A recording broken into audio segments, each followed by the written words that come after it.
You ready? Ready?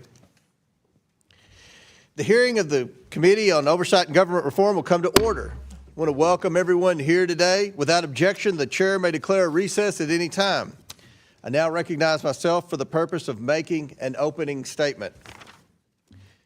Good morning. Today's hearing is about a failure of leadership, plain and simple.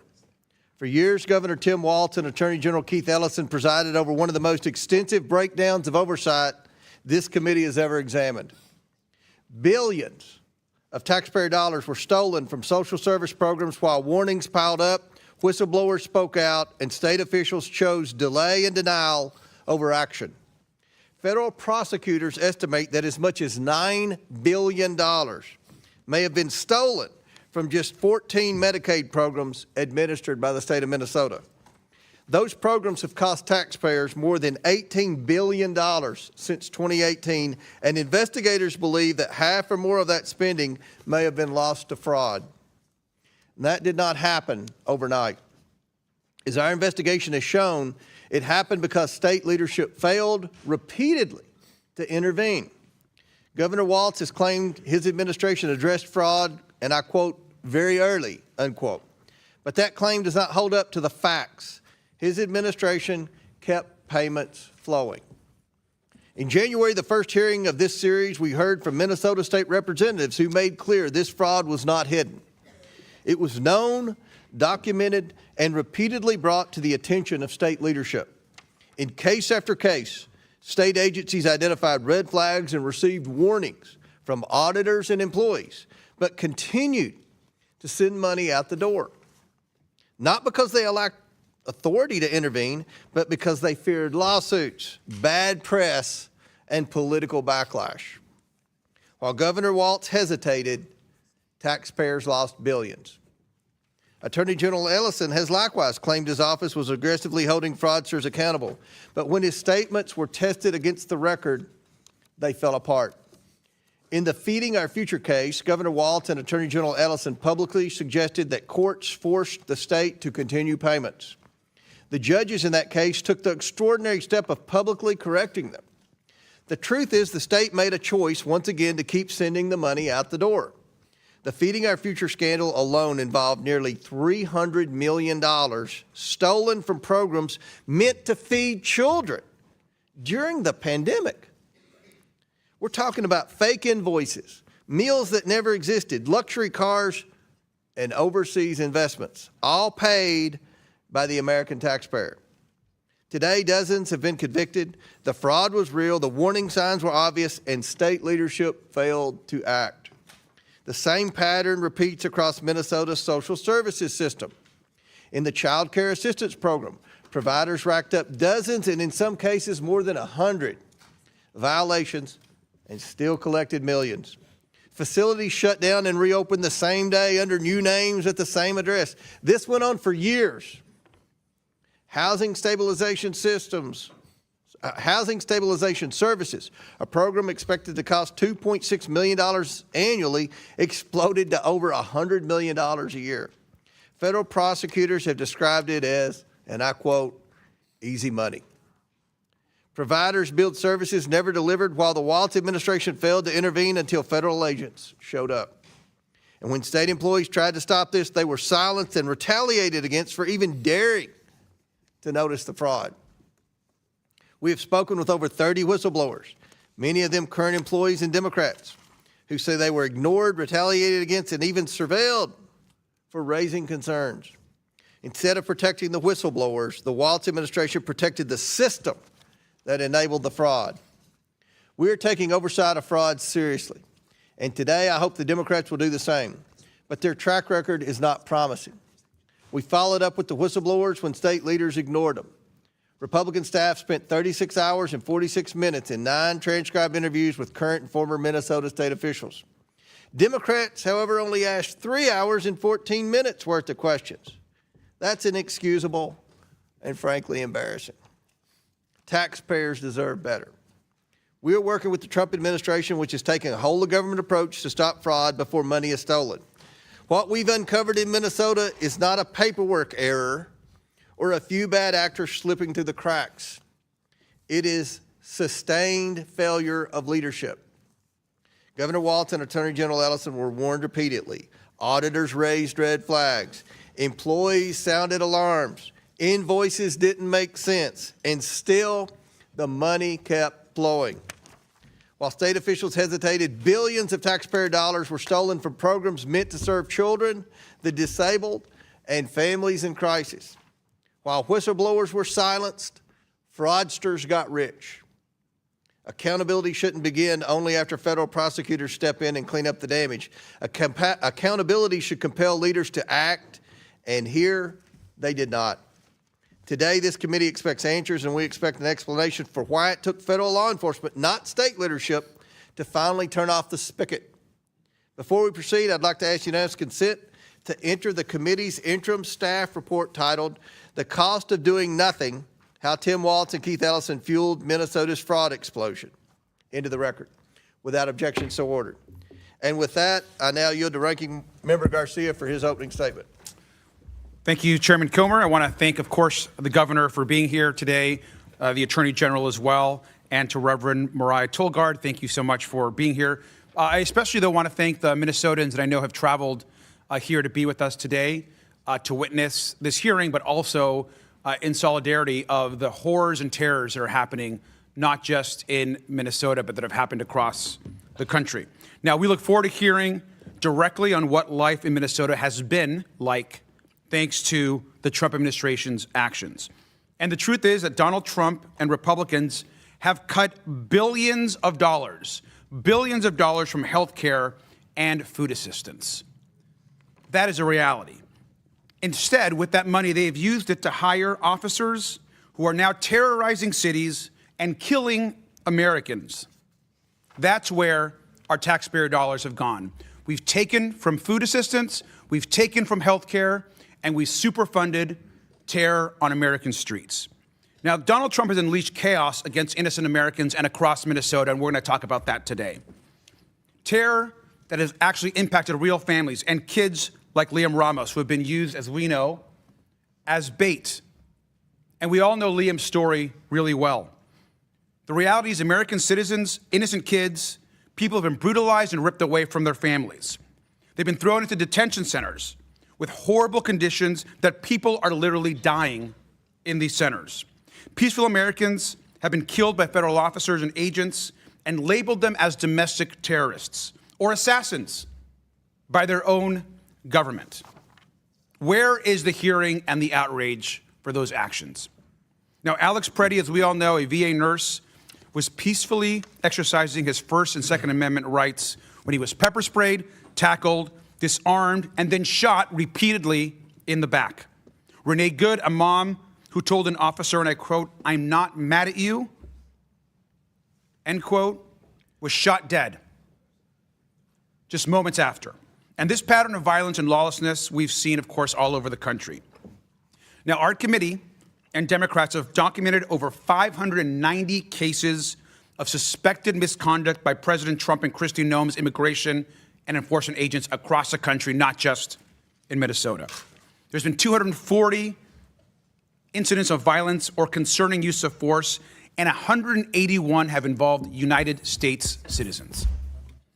Now, we've heard testimony that ICE's training has actually completely changed and now actually teaches our agents to violate the rights of American citizens. That's what we're teaching now to federal agents.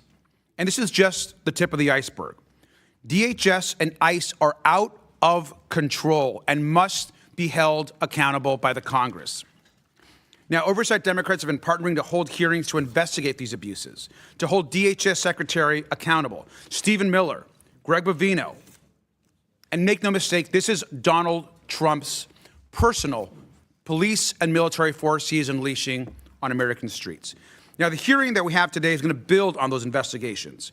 Operation Metro Surge, which we're going to hear a lot about today, this is really about not just what's happening in Minnesota through that operation, but the ways that President Trump has waged his own personal war on Minnesota.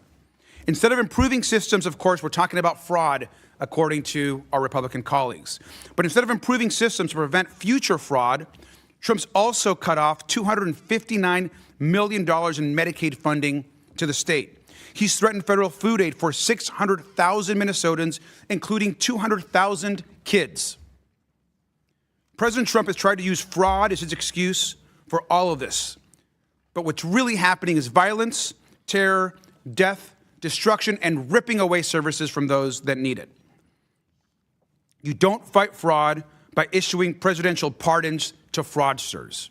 You don't fight fraud from ripping away food assistance to kids. Now, since his reelection, Trump has also given out jail-free cards to dozens of actual real fraudsters who could get out of repaying their victims more than $1 billion. Where is the fraud hearing on those abuses? And we know that you just don't fight fraud by singling out states led by Democrats and ignoring states led by Republicans. Every single person here, and I know the governor and the attorney general believe this as well, we all want to fight fraud, waste, and abuse in government. Oklahoma, by the way, and Alabama lead the nation in SNAP fraud. In Texas and Florida, a Russian citizen has been arrested for submitting billions of dollars in fraudulent claims and funneling millions overseas. Where are those hearings? Where's the governor of Oklahoma or Alabama or Texas or Florida? I also want to note this. Because of the Trump administration's illegal and unconstitutional actions, we know there is now 31 of 64 lawyers at the Minnesota U.S. Attorney's Office that have left. That is stunning. The lead attorney responsible for pursuing these fraud cases has left because the Trump administration ordered them, if we know, to investigate Renee Good's widow, not her killer. They were ordered to investigate Renee Good's widow, not her killer. If the president cared at all about fraud, we would not have all of these officers with all this illegal behavior on Minnesota streets. And we should remember that the Trump administration tried to use Operation Metro Surge as leverage to seize Minnesota's voter rolls. The Trump administration was never serious about addressing fraud in Minnesota. Instead, they've been interested in election conspiracy theories, in terrorizing kids. And they've accused the governor and attorney general of covering up fraud only to investigate them and turn up actually no evidence. What they're trying to do is convince Americans that there's a good reason for violence, for killings, and for violations of the law. That's not acceptable, and we're not going to take that here today. I want to thank our witnesses again for being here, and I yield back. Ranking member yields back. I'd like to welcome our witnesses. First, we have Tim Walz, governor of the state of Minnesota. Governor Walz first took office in January 2019. Next, we have Keith Ellison, Attorney General of the state of Minnesota. Attorney General Ellison also first took office in January 2019. Finally, we have Reverend Furnace Tolgaard, Senior Pastor, Hamlin Church United Methodist. Thank you all so much for joining us today, and we look forward to your testimony. Pursuant to Committee Rule 9G, the witnesses will please stand and raise their right hand. Do you solemnly swear or affirm that the testimony you're about to give is the truth, the whole truth, and nothing but the truth, so help you God? Let the record show that the witnesses answered the affirmative, and please take a seat. We appreciate you being here today and look forward to your testimony. Let me remind the witnesses that we have read your written statement, and they will appear in full in the hearing record. Please limit your oral statements to 5 minutes. As a reminder, please press the button on the microphone in front of you so that it's on and the members can hear you. When you begin to speak, the light in front of you will turn green. After 4 minutes, the light will turn yellow. When the red light comes on, your 5 minutes have expired, and we would ask that you please wrap up. I now recognize Governor Walz for his opening statement. Governor. Thank you, Chairman Comr, Ranking Member Garcia, members of the committee. I'm proud to be here today as the governor of the great state of Minnesota. Under my leadership, Minnesota has dedicated its resources to ensuring that all Minnesotans can live dignified and full lives with access to top-notch public schools, quality health care, good jobs. Thanks to these initiatives, Minnesota has been ranked as one of the best states to raise a family in, one of the best states to find a job in, and one of the best states to live in. Although Minnesota's programs have overwhelmingly achieved their intended purposes, they're not immune from fraud. I'll be the first to acknowledge that. But let me be clear. In Minnesota, if you defraud public programs, if you steal taxpayer money, we'll find you, we'll prosecute you, we'll convict you, and we'll throw you in jail. In this anti-fraud mission, we keep good company. Across the country, our nation's governors work hard every single day to combat fraud in their programs. But even as we confront issues similar to our sister states, the people of Minnesota have been singled out and targeted for political retribution at an unparalleled scale, including blocking Medicaid reimbursements to our state just last week. Under the guise of combating fraud, the federal government has flooded Minnesota with masked, untrained, and unaccountable agents who are wreaking havoc in our communities. On the streets of Minnesota, federal agents have entered U.S. citizens' homes who have committed no crimes. They have violated the constitutional rights of our citizens. They have ignored court orders. They have shot first and asked questions later. Time and again, they have gaslit us by demanding that we ignore what we see before our very eyes.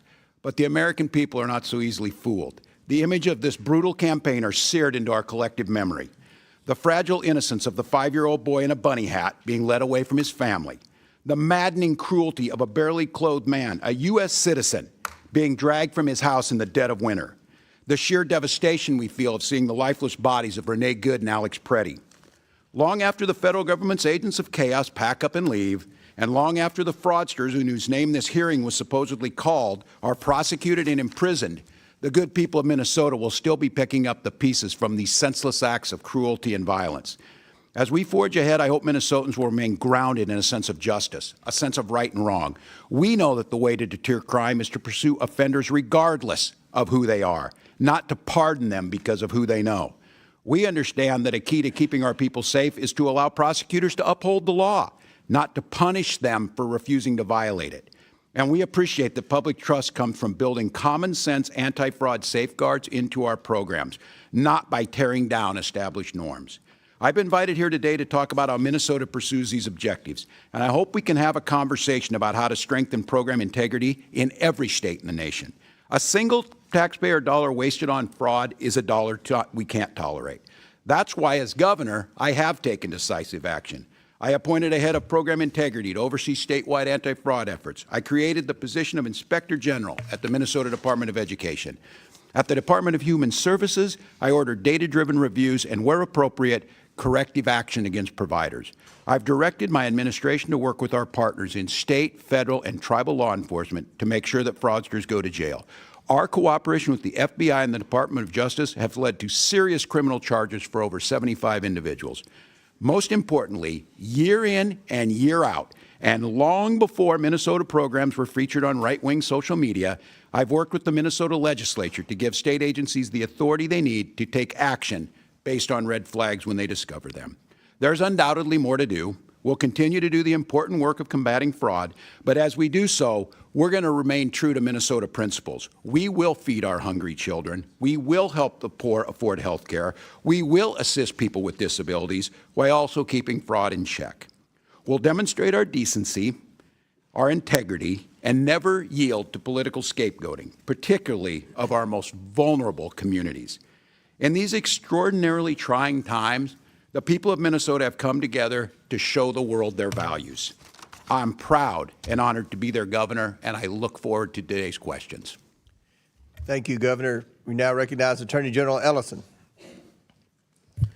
Thank you, Chairman Comr, and thank you, Ranking Member Garcia, and thank you to all the members of the committee.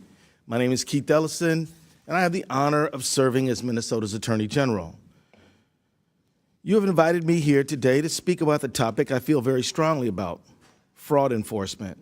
I look forward to discussing the contributions of my office and the contributions we've made to fighting fraud in our state.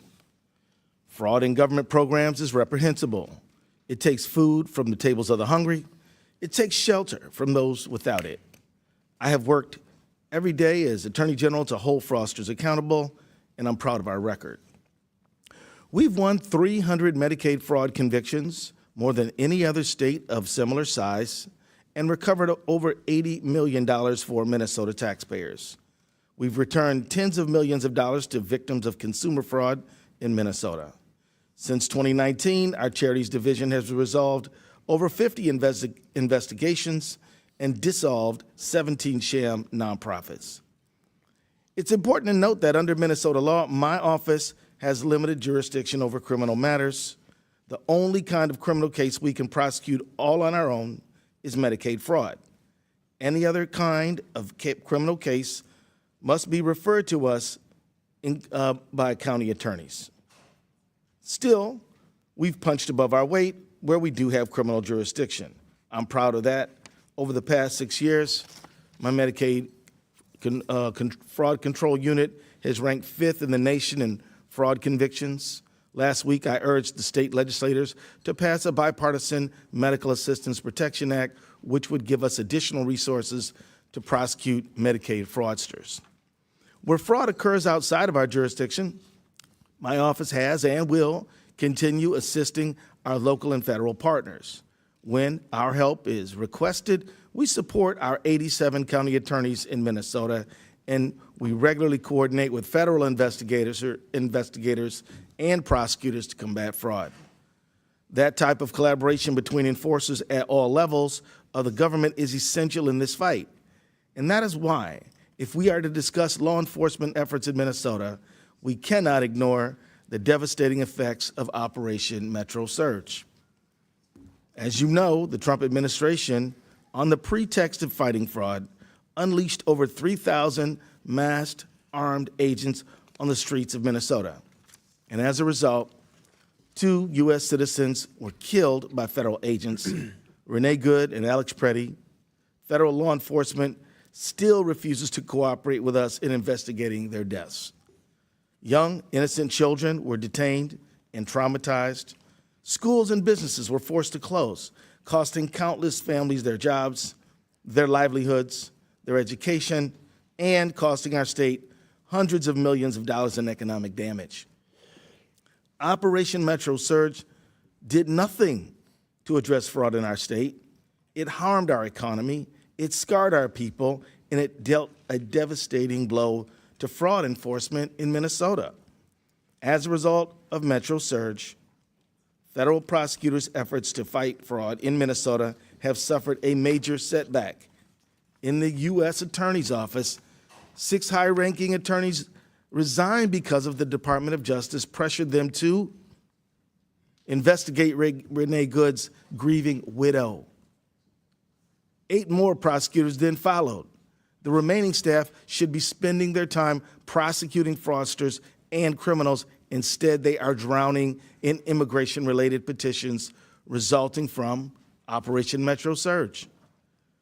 Mr. Chair, members of the committee, we cannot combat fraud without consistent messaging and support from our political leaders.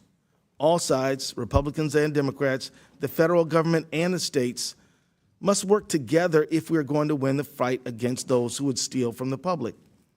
We need our leaders to unite in that effort, not to use it as a political tool to score political points. I stand ready and willing to work with the members of this committee to advance the cause of holding fraudsters accountable. Now more than ever, we need coordinated, cooperative engagement across law enforcement if we are to achieve our goals. I look forward to your questions. Thank you, General. I now recognize Reverend Tolgaard for her opening statement. Chairman, ranking members of the committee, thank you for the opportunity to speak today. I am the Reverend Mariah Tolgaard, and I serve as senior pastor at Hamlin Church United Methodist in St. Paul, Minnesota. I come before you today in my personal capacity as a pastor, as a citizen, as a mother, an ordinary Minnesotan who has witnessed up close the fear and harm that Operation Metro Surge has inflicted on our state. The hearing today is about fraud in Minnesota, which is serving as a pretext for the terror the federal government has brought to the people of Minnesota. This fraud has been used as a rationale for deploying 3,000 federal immigration enforcement agents into our state in operations that target the most vulnerable among us, but are indiscriminately impacting all of us. Let me tell you about what this looks like where I live. In my church, members have been afraid to come to worship and have even postponed funerals. An elderly Hmong man in our city, a U.S. citizen, was taken from his home in the freezing cold wearing only his underwear and a blanket. ICE vehicles drive recklessly through our neighborhoods in packs of 4 to 6, stopping people of color for proof of citizenship, including a local police officer. In St. Paul Public Schools, where my 3 daughters attend, Nearly a quarter of students enrolled in distance learning because families were too afraid to leave their homes. My 8-year-old struggles to sleep at night because she is afraid ICE agents might break into our house. At local elementary schools in Minnesota and across the country, students are practicing drills for what to do if ICE is near their school. Let that sit with you.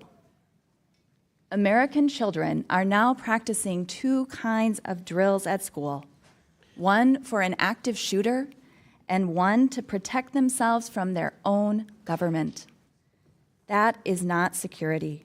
That is a nation failing its children. This is happening to all of our neighbors in Minnesota.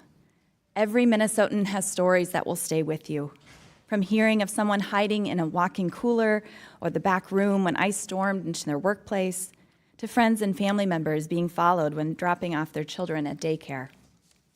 In Minnesota, we love our neighbors. We care for one another, and because we believe that every person bears the image of God, we've built systems that reflect that belief. Free meals for all children, health care for families who need it, schools where every kid belongs. That's what love of neighbor looks like in action. This administration has targeted Minnesota because we live out our values of loving our neighbors. These tactics aimed at undermining those values have not succeeded. When unidentified masked agents appeared on our streets, Minnesotans put on their own uniforms, and it said neighbor. Motivated by faith and conscience, we bought groceries for families in hiding. We paid rent. We drove children to school. We stood vigil at mosques. We served as constitutional observers. We pledged to care for children if parents were detained. We sang, we marched, we prayed. As a pastor, I say to you, if you feel even a flicker of discomfort hearing these stories, pay attention to it. If you hear about children like Liam Ramos, if you saw the videos of the murders of Alex Preddy and Renee Good, if you know of workers arrested in the very restaurants where they serve federal agents their meals, if you understand that citizens and legal residents have been wrongfully detained and something in you tightens, that is not partisanship, that is conscience. In my faith tradition, we call that the still, quiet voice, the voice of God. It's not too late to listen, to change our minds, our hearts, and our policies. To the members of this committee and our leaders across government, the question I leave with you is simple. What are you willing to do about it? Your silence has a cost, and it is being paid right now by children who cannot sleep, families who cannot grieve, and communities that are hollowed out. To Americans across the country and those watching from home, and particularly to the families still too afraid to leave their houses, there are more people fighting for you than you know. Jesus teaches us in Matthew 25, whatever you do for the least of these, you do unto me.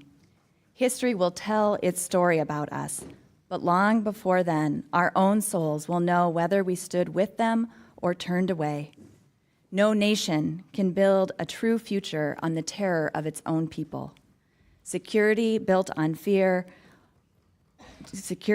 will shatter the first time it is tested. Only a community that chooses love of neighbor over fear will endure, and that is still within our power to become. Thank you for allowing me to share our story. I am deeply proud to be a Minnesotan. Thank you. With that objection, Majority Whip Tom Emmer from Minnesota and Representative McCollum, also of Minnesota, are waived on to the committee for the purpose of questioning witnesses at today's committee hearing. Without objection, so ordered. And now, okay, I'd like to recognize Representative McCollum for a UC. Thank you, Mr. Chair. I would like to, for the record, have a unanimous request put in with the statement. Thank you. Without objection, so ordered. We'll now begin our questions, and Chair recognizes the Chairman of the House Judiciary Committee, Mr. Jordan from Ohio. Thank you, Mr. Chairman. Governor, why didn't you tell the truth? Why didn't you just tell the truth about the Feeding Our Future program? This program, my understanding, received $3 million the first year. Within a couple years was getting $200 million of taxpayer money. Whistleblowers raised concerns. As the chairman said, auditors raised concerns. Everybody raised concerns. March 30th, 2021, the payments are stopped. And a little over a month later, the payments are restarted. Why didn't you tell the truth about why you restarted the payments? Well, Chairman, we did tell you. And Feeding Our Future grew because of the pandemic. And I didn't ask that question. I said, why didn't you tell the truth about why you restarted the payments? The payments stopped because there were concerns, obviously. You wouldn't stop the payments. Then they're restarted a month later. What was the reason for restarting the payments? my understanding was the agency believed that the court had required them to make those payments. And that was false, wasn't it? You repeated think that You is- said that, didn't you? You I said that's don't why the think- reason. You said the reason you restarted is because the court ordered you to do so. Is that right? I don't believe that is settled yet, to the best of my knowledge. Well, I think it is, because the court did something that I just don't. I don't know if I've ever seen it. They issued a statement saying you were wrong in what you were saying. This is from the court. It says, Feeding Our Future versus Minnesota Department of Education, correcting reports and statements by Governor Tim Walz concerning orders issued by the court. Here's what the judge says. Governor Tim Walz told the media that the Minnesota Department of Education attempted in payments to FOF because of possible fraud, but that Judge Guthman ordered payments to continue in April 2021. Next sentence. That is false. So you said something wasn't true. He further states this, Judge Guthman, the court says this, Judge Guthman never ordered the Department of Education to resume payments to Feeding Our Future in April 2021 or at any other time. So I want to know, why didn't you tell the truth? Congressman, the attorneys at the Department of Education interpreted that differently. Both of those judges are no longer on the bench, and I think that the very interpretation. first sentence, the first 7 words. This is not some unnamed source talking to the New York Times. This is not some anonymous source talking to whatever your Minnesota Star Tribune or whatever your paper is. This is the court speaking. First sentence, first 7 words. Due to inaccurate statements by the governor, Ramsey County District Court judge has issued and authorized this following news release. That's pretty straightforward. So the court's lying? I can't tell you, Congressman, but the Well, interpretation somebody's lying. Somebody's lying, because you can't say the court ordered you to restart the payments, and then the court says we didn't order you to restart the payments. So either you're lying or the court's lying. And I'm just asking you, which one is it? I just simply know what the attorneys at the agency believed, that it was a misinterpretation. Could And it I would be- note that those Could it payments. be you were trying to hide behind the court, Governor? Could that maybe be the reason why you issued the statements you did and why the court had to do something you never see done before? They issue a press statement saying you're wrong. The governor is wrong. His statement is, their words, not mine, false. Could that be the reason? That was not the interpretation of the attorneys. And you know, court work, you can appeal those, Congressman, as you well know. I'm sure Is it there's. all about politics, Governor? No, it's about taking care of our people, which Yeah, Minnesota these does programs better go than from anyone $3 else. million. The behavioral intervention program went from $3 million to $400 million in 5 years. The housing stabilization went from $2.6 million to $104 million. The integrated community supports went from $4.6 million to $170 million in 3 years. And this is unbelievable what's happening, and you're trying to hide behind some pretend court order, some court order that didn't exist. Governor, who's Casey Magan? I don't know who Casey Magan is. Well, I'll tell you. Mr. Magan is a Somali American and a fraud investigator in the guy beside you's office, in the Attorney General's office. And here's what he said. There was a perception that forcefully tackling this issue might cause political backlash among the Somali community, which is a core voting bloc. Did that have anything to do with this whole fraud scheme that went on in your state, Governor? It did not, Congressman. Did not. So you're saying Mr. Casey Magan is lying too? I'm not. You're the only one telling the truth in the whole state. Mr. Magan, who's a fraud investigator at the Attorney General's office, says it's politics. The court said I couldn't speak for Mr. Magan. You asked me a question. I know. I'm asking. And I said no when you asked me the question. I'm saying Casey Magan said just the opposite. I don't know. So the court's wrong and Casey Magan's wrong. You're the only guy right. How many people have been indicted in your state right now? Do you know, Governor? I don't have those numbers with me. You don't? 98 people have been indicted. You happen to know how many are Somali American? I don't. We don't investigate or prosecute people based on ethnicity, religion. Neither do I. We shouldn't do that. But Mr. Megan is a Somali American who just said that the core one of the concerns was this is a core voting block. And I just want to know if you know how many of the 98 people who have been indicted in your state are Somali. I don't. Their ethnicity is not my concern. 85% of the people indicted were Somali American, key voting block, and I think that's what drove this whole thing. With that, I yield back. Gentleman yields back. Before I recognize the ranking member, it's my understanding, Mr. Biggs, you seek recognition. Yes, Mr. Chairman, I have some uses. Here you go. Biden clemency for convicted fraudsters met with outrage. Next one. Biden's clemency and pardon list includes former elected officials. Next one. The drug dealers, thieves, and gang leaders granted clemency by Joe Biden. Next one. North Dakota judge blasts Biden for setting fraudsters free. Next one. Victims shocked after Biden grants clemency to kids for cash. Next one. Who has Joe Biden pardoned? Thank you, Mr. Chairman. Without objection, so ordered. Chair now recognizes Ranking Member Garcia from California. Thank you, Mr. Chairman. And I want to thank, of course, our witnesses again for being here. Now, of course, over the past 2 months, countless brave Minnesotans have shared their stories of heartbreak and violence and terror, not just with us in this committee, but with folks across the country. Peaceful protesters are being shot in the streets. Children have been snatched from their schools, people dragged from their cars and tackled at work. And we know that parents, of course, have been missing work and children have been missing school. Now, Reverend Tolgaard, I want the country to really understand the effects on kids. Are you seeing families who can't go to work, who can't go grocery shopping, and who keep being detained? Reportedly, almost 4,000. That must be terrifying. Is that correct? That is absolutely terrifying for children to hear these stories and to fear for that experience. And would you say that kids are scared at their school? Kids are scared at their schools. at Parents their are home. scared of what's going to happen to their children. Would you say that is correct Yes, also? that is correct. Well, thank you. Now, we're discussing the violence and brutality that's happened, and I want to show another image that's kind of difficult, I think, to see, but I think it's important for the American public to continue to see it. Now, this is the driver's seat of Renee Good's car seat after an ICE agent shot her dead. Now, Reverend Tolgaard, are families in your community afraid that this sort of horrific image could happen to them next? Yes. Are kids scared that this type of horrific image could happen to one of their parents? Kids like my own, kids like the kids in my church are afraid that that could happen to their parents when they speak out. And let's remember that an ICE agent specifically told a protester, have y'all not learned from the past couple of days? This is just 2 days after Renee Good was shot. That is being told to people on the ground in Minneapolis and across the country, across Minnesota, and it's not acceptable. We should be clear here. This violence does not make us safer. It does not address fraud, waste, and abuse. It doesn't help families with health care, does not grow or build small businesses, and it certainly, as we're continuing to discuss, is not preventing the kind of fraud that Republicans are discussing here today. Now, Governor, can you walk us through specifically how Operation Metro Surge affected Minnesota's ability to investigate actual fraud?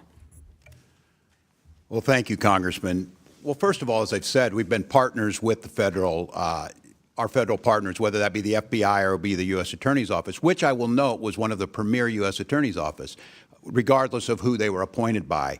Right now, those lead investigators and basically that whole team has left that office. They've not been billed back in. The U.S. Attorney himself was in front of a federal judge yesterday on contempt issues of that office not working together. Now, look, we're going to prosecute, as we have, every single person that's involved in fraud, but we can't do it alone. The Attorney General's office is doing everything they can. He has consistently come and asked the legislature for more money, more of the investigators he needs. But right now is the backlog at the U.S. Attorney's Office is being challenged by the federal courts.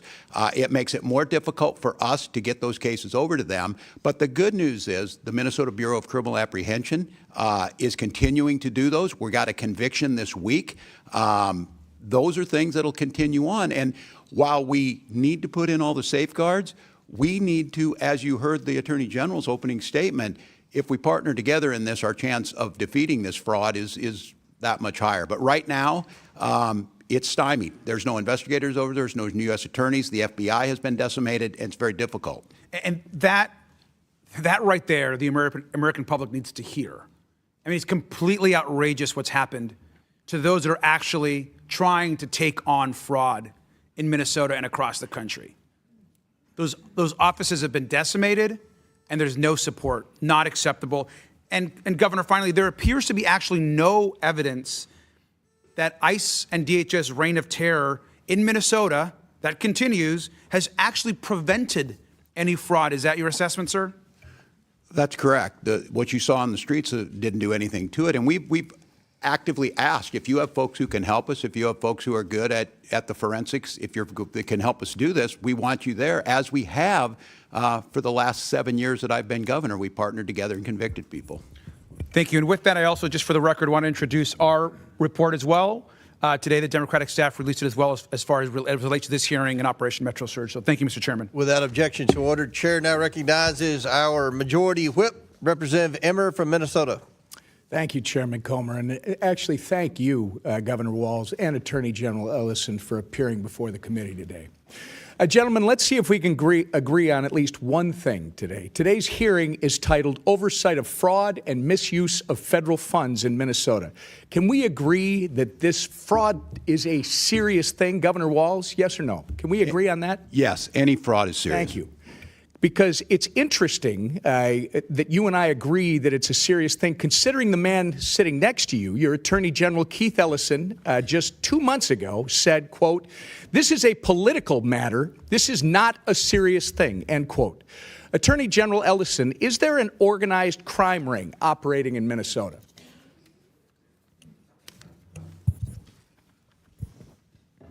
I'll answer for you, sir. Governor Walz believes there is an active crime ring in our state.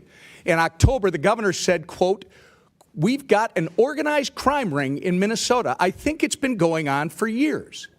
Moving on, Mr. Ellison, I, along with millions of Americans, have grave concerns over your alleged relationships with Somali fraudsters who have since been charged and convicted of federal crimes. I'm sure you are aware that over 90% of the defendants charged in the Feeding Our Future fraud case are of Somali descent. In fact, you have personal knowledge of these people. There's a 54-minute audio tape of your meeting with these criminals in December of 2021. And during your meeting, they complained to you about increased scrutiny of their nonprofits, and you told them, quote, "Of course I'm here to help," end quote. It's on the internet. Anyone can listen to you say that.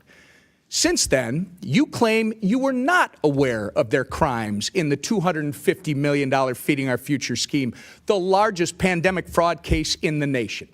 But just weeks after your December 2021 meeting, the FBI executed search warrants that you never would have requested in the Feeding Our Future fraud investigation.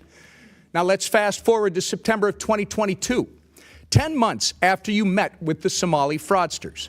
Your office issued a press release stating, quote, "Minnesota Attorney General Keith Ellison and his office have been deeply involved for 2 years in holding Feeding Our Future accountable," end quote. So according to your office, sir, you have been deeply involved in the Feeding Our Future case since September of 2020. That actually sounds like you are saying that at the time of your infamous meeting with the Somali fraudsters, you were already aware of the allegations of fraud. When you had this meeting in December 2021, did you know, sir, about the long-running FBI investigation into Feeding Our Future? Yes or no? Mr. Chairman, Representative Emmer. Reclaiming my time. When did you personally become aware of the FBI investigation? That's all I'm asking. Representative Emmer, as you know, I have addressed this issue many times. All right. Reclaiming my time. In that same meeting with the fraudsters, Mr. Attorney General, you took aim at the Minnesota Department of Education. You stated that the Minnesota Department of Education had fought the nonprofit in very disgusting ways, in a very racist, xenophobic, and Islamophobic manner. You actually asked for the names of all these folks who are just hung up and offered to call the Minnesota Department of Education to, quote, demand some explanations. We now know that when you made these comments, the Biden DOJ was working with the Minnesota Department of Education and that their work exposed the massive fraud ring. Pretty bad look for you, sir. Either you were oblivious to what was going on under your nose, or worse, you were trying to obstruct the work of the Minnesota Department of Education. So I can see the time is getting short. Mr. Chairman, we are left with two questions. One, what did Governor Walz and Keith Ellison know about the fraud? And two, when did they actually know it? I would suggest that if they do not give direct and truthful answers to both these questions at this hearing, then they both need to be put under oath in a deposition. This is a serious thing, Mr. Attorney General. You are the only one who thinks protecting taxpayer dollars is political. Mr. Ellison, my concern is that you actively obstructed this investigation in exchange for campaign donations, a quid pro quo. If these concerns are proven to be true, you should be disbarred and you should go to jail. I yield back. Gentleman yields back. Chair now recognizes Ms. Norton from Washington, D.C. Thank you, Mr. Chairman. It is critical that the federal government support people who need assistance with food, housing, and health care. Unfortunately, as long as the government provides these services, there will be bad actors trying to take advantage of them. We need to prevent and identify these fraudsters so that social services can reach those who need them. However, we cannot recklessly deny help to many people who need services because of a few bad actors. My Republican colleagues have now held 2 hearings to talk about fraud in one single state, but they have completely ignored the fact that the Trump administration is the most corrupt administration in history. If Republicans really cared about fraud, abuse, and holding criminals accountable, they would call them out. Donald Trump for firing 17 inspectors general. These internal watchdogs are the front line of rooting out waste, fraud, and abuse at federal agencies. The Trump administration has also retaliated against whistleblowers and allowed administration officials to engage in serious conflicts of interest that often cross the line into outright corruption. We need inspectors general, whistleblower protections, and rules prohibiting conflicts of interest to protect federal programs and make sure that people can get the services they need. Across the country, Americans are struggling to afford their health care, premiums, and groceries. The Trump administration should be strengthening the social safety net, not cutting the safeguards that catch the fraudsters taking advantage of it. And I yield back. Gentlelady yields back. I'll now recognize myself for 5 minutes. Governor Walz and Attorney General Ellison, my questions are going to be simple and direct. Governor Walz, you were inaugurated as governor on January 17, 2019, and have served in that role through 2 terms ever since, correct?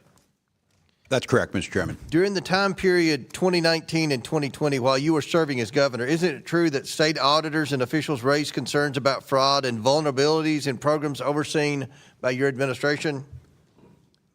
I can't confirm that, but I'm assuming we have always ongoing OLA. I'll take that as a yes. Those warnings were communicated to senior officials in your administration, including yourself, correct? I can't speak if it was directly. I think the correct answer to that would also be yes. Despite those warnings, you did not order a broad stop payment or suspension of payment in any program at that time, correct? we're not going to stop payments of feed children until we have the proof that things happen. In 2019, we did start taking action. I went to the legislature. That legislative Governor session. Walz, when fraud concerns were raised early in your tenure in the Child Care Assistance Program, did your administration stop payments at that time? The Child Care Assistance Program and The answer is no. When fraud concerns were would raised... you like me to answer or not, Chairman? Well, it's yes or no. I want you to help. You've already answered the question. You said you didn't ever stop payments, and that's what the problem is, and that's what the Democrats are complaining about. Oh, my gosh, Trump stopped payments. Well, my God, you lost billions to fraud in Minnesota. That's what this hearing's Mr. about. Chairman, you didn't stop payments because you didn't want to rock the boat. And when fraud concerns That's not were correct, raised... Chairman. When fraud concerns were raised in Medicaid, home and community-based services, did your administration stop payments? No, you did not. When fraud concerns were raised in non-emergency medical transportation, did your administration stop payments? Chairman, if I could mention what a stop payment meant by what the administration did last week is 400,000 children without health care. Are you stopping payment if one person? We believe that's your fault and the Attorney General's fault, because you do nothing about fraud, even though everyone in America sees our Medicare with their error own rate is eyes lower than your the state. Fraud. You have been defrauded. You have not been good stewards of the taxpayer dollars. And the Democrat position is, well, keep the money flowing. The American taxpayers have had enough. I think that's a fair uncharacterization. They want their taxpayer dollars spent wisely. We all support social programs That's not a fair to the vulnerable. characterization. But if you're going to waste the money to fraudsters, then we have to stop and recalculate. We're not. We're putting them in jail when we can, Chairman. And some of these programs are crafted in such a way that there's a procedure to follow. And I'm with you. $1 is too much. I don't think there's a lot of difference here if you want to help us get at this. The question is it a sledgehammer? Is it a scalpel? I understand there's no political upside. Well, let's get into what we've talked. You eventually did pause payments in certain programs, but that wasn't until late 2025 after the federal government stepped in. Is that correct? I don't think that's a fair characterization of stepped in. We've been partners in this and working on them. But let's move on. And that decision occurred only after large-scale fraud had already taken place for years. Now, Governor Walz, employees inside state agencies raised concerns about fraud and improper payments for years. Is that correct? inside agencies, we've been prosecuting them for years. Yes. But they have raised concern. Agencies have raised concern about fraud in Minnesota, correct? For Each years. of those, yes, when they do and they're prosecuted. Yes. Some of those employees faced retaliation after raising those concerns. Is that correct? That is not correct, Chairman. Okay. Minnesota has strong whistleblower protections. Attorney General Ellison, you are the chief legal officer of the state of Minnesota, correct? Yes. Your office advises agencies on compliance with federal and state law, correct? Yes. Retaliation against whistleblowers reporting fraud is unlawful, correct? That is right. At any point during your tenure, did you tell state agencies to stop payments due to credible fraud allegations, yes or no? Sir, we prosecuted over 300 people in the Medicaid fraud area. 300, I would predict is a drop in the bucket, but you've never said to stop payments. That's it's one of the highest rates in the country, sir. Well, you have one of the highest fraud rates in the country in Minnesota. That's not true. And my office doesn't have the authority to do a stop payment. Right. We prosecute criminals when they're presented us by the agency. So the answer is no, unfortunately. No one's ever from your office said to stop payments until we can get the fraud under control. So to summarize, you both knew about fraud risk and payments continued. Our investigation has shown that whistleblowers who were alerted about the widespread fraud were ignored, sidelined, and even retaliated against.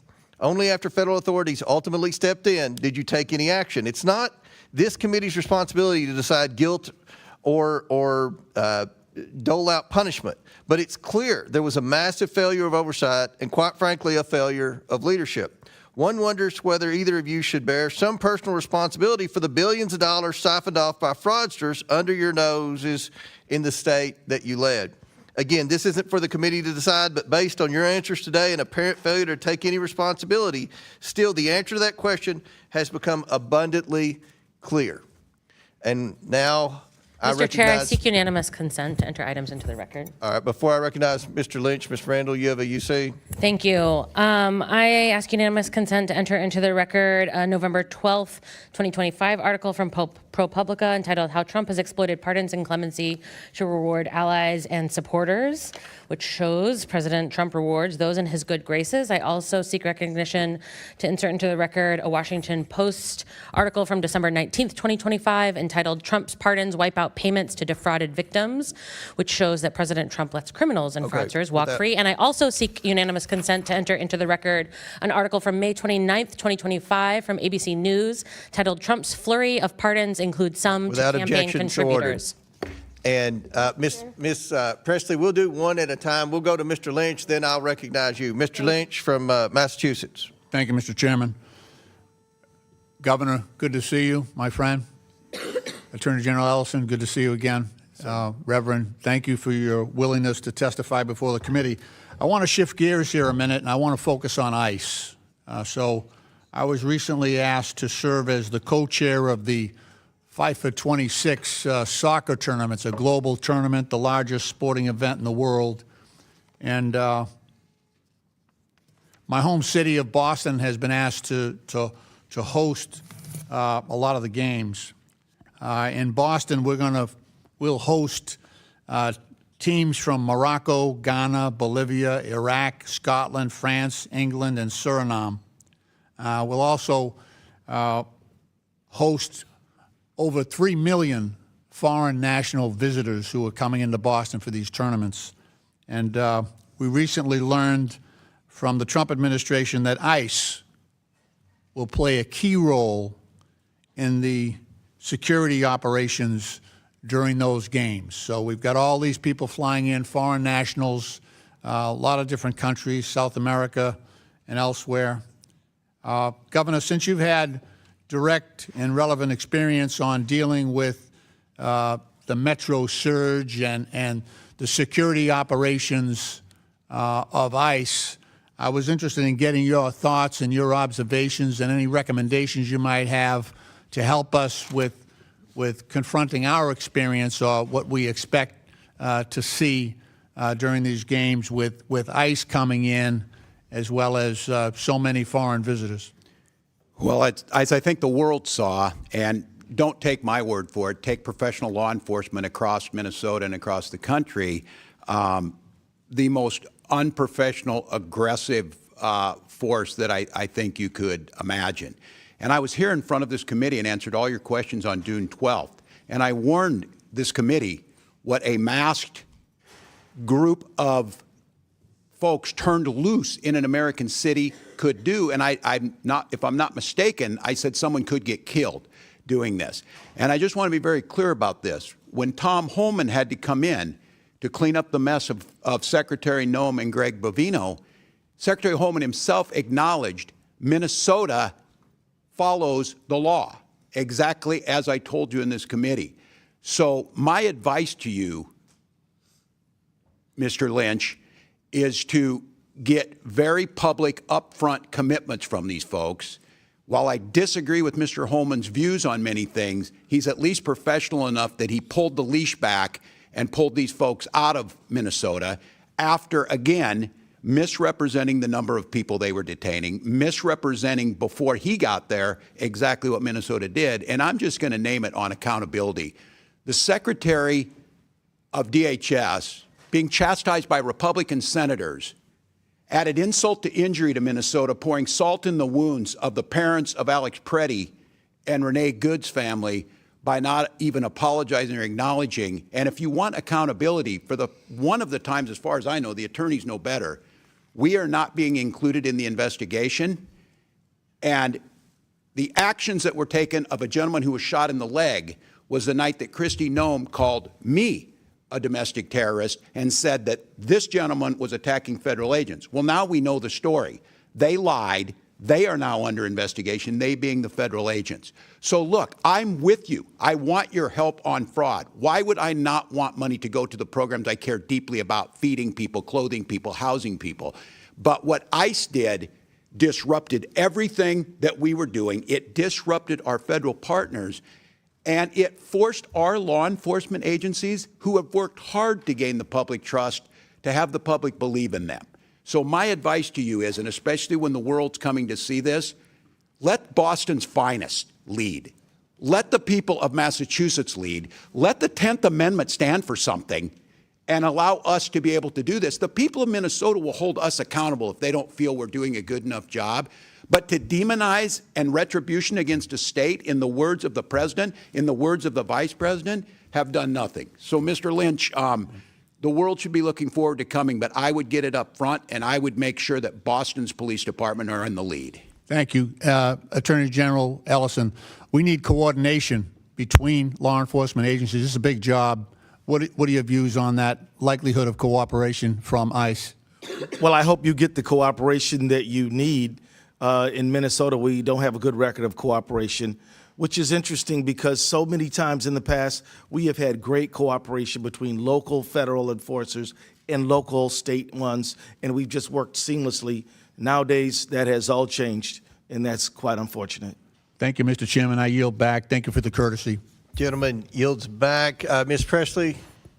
Thank you. I ask unanimous consent to enter into the record a February 2026 letter from 200 state lawmakers urging Congress to exercise its oversight authority and demand the administration immediately restore full child care funding that it had frozen for 5 states. Without objection, it's ordered.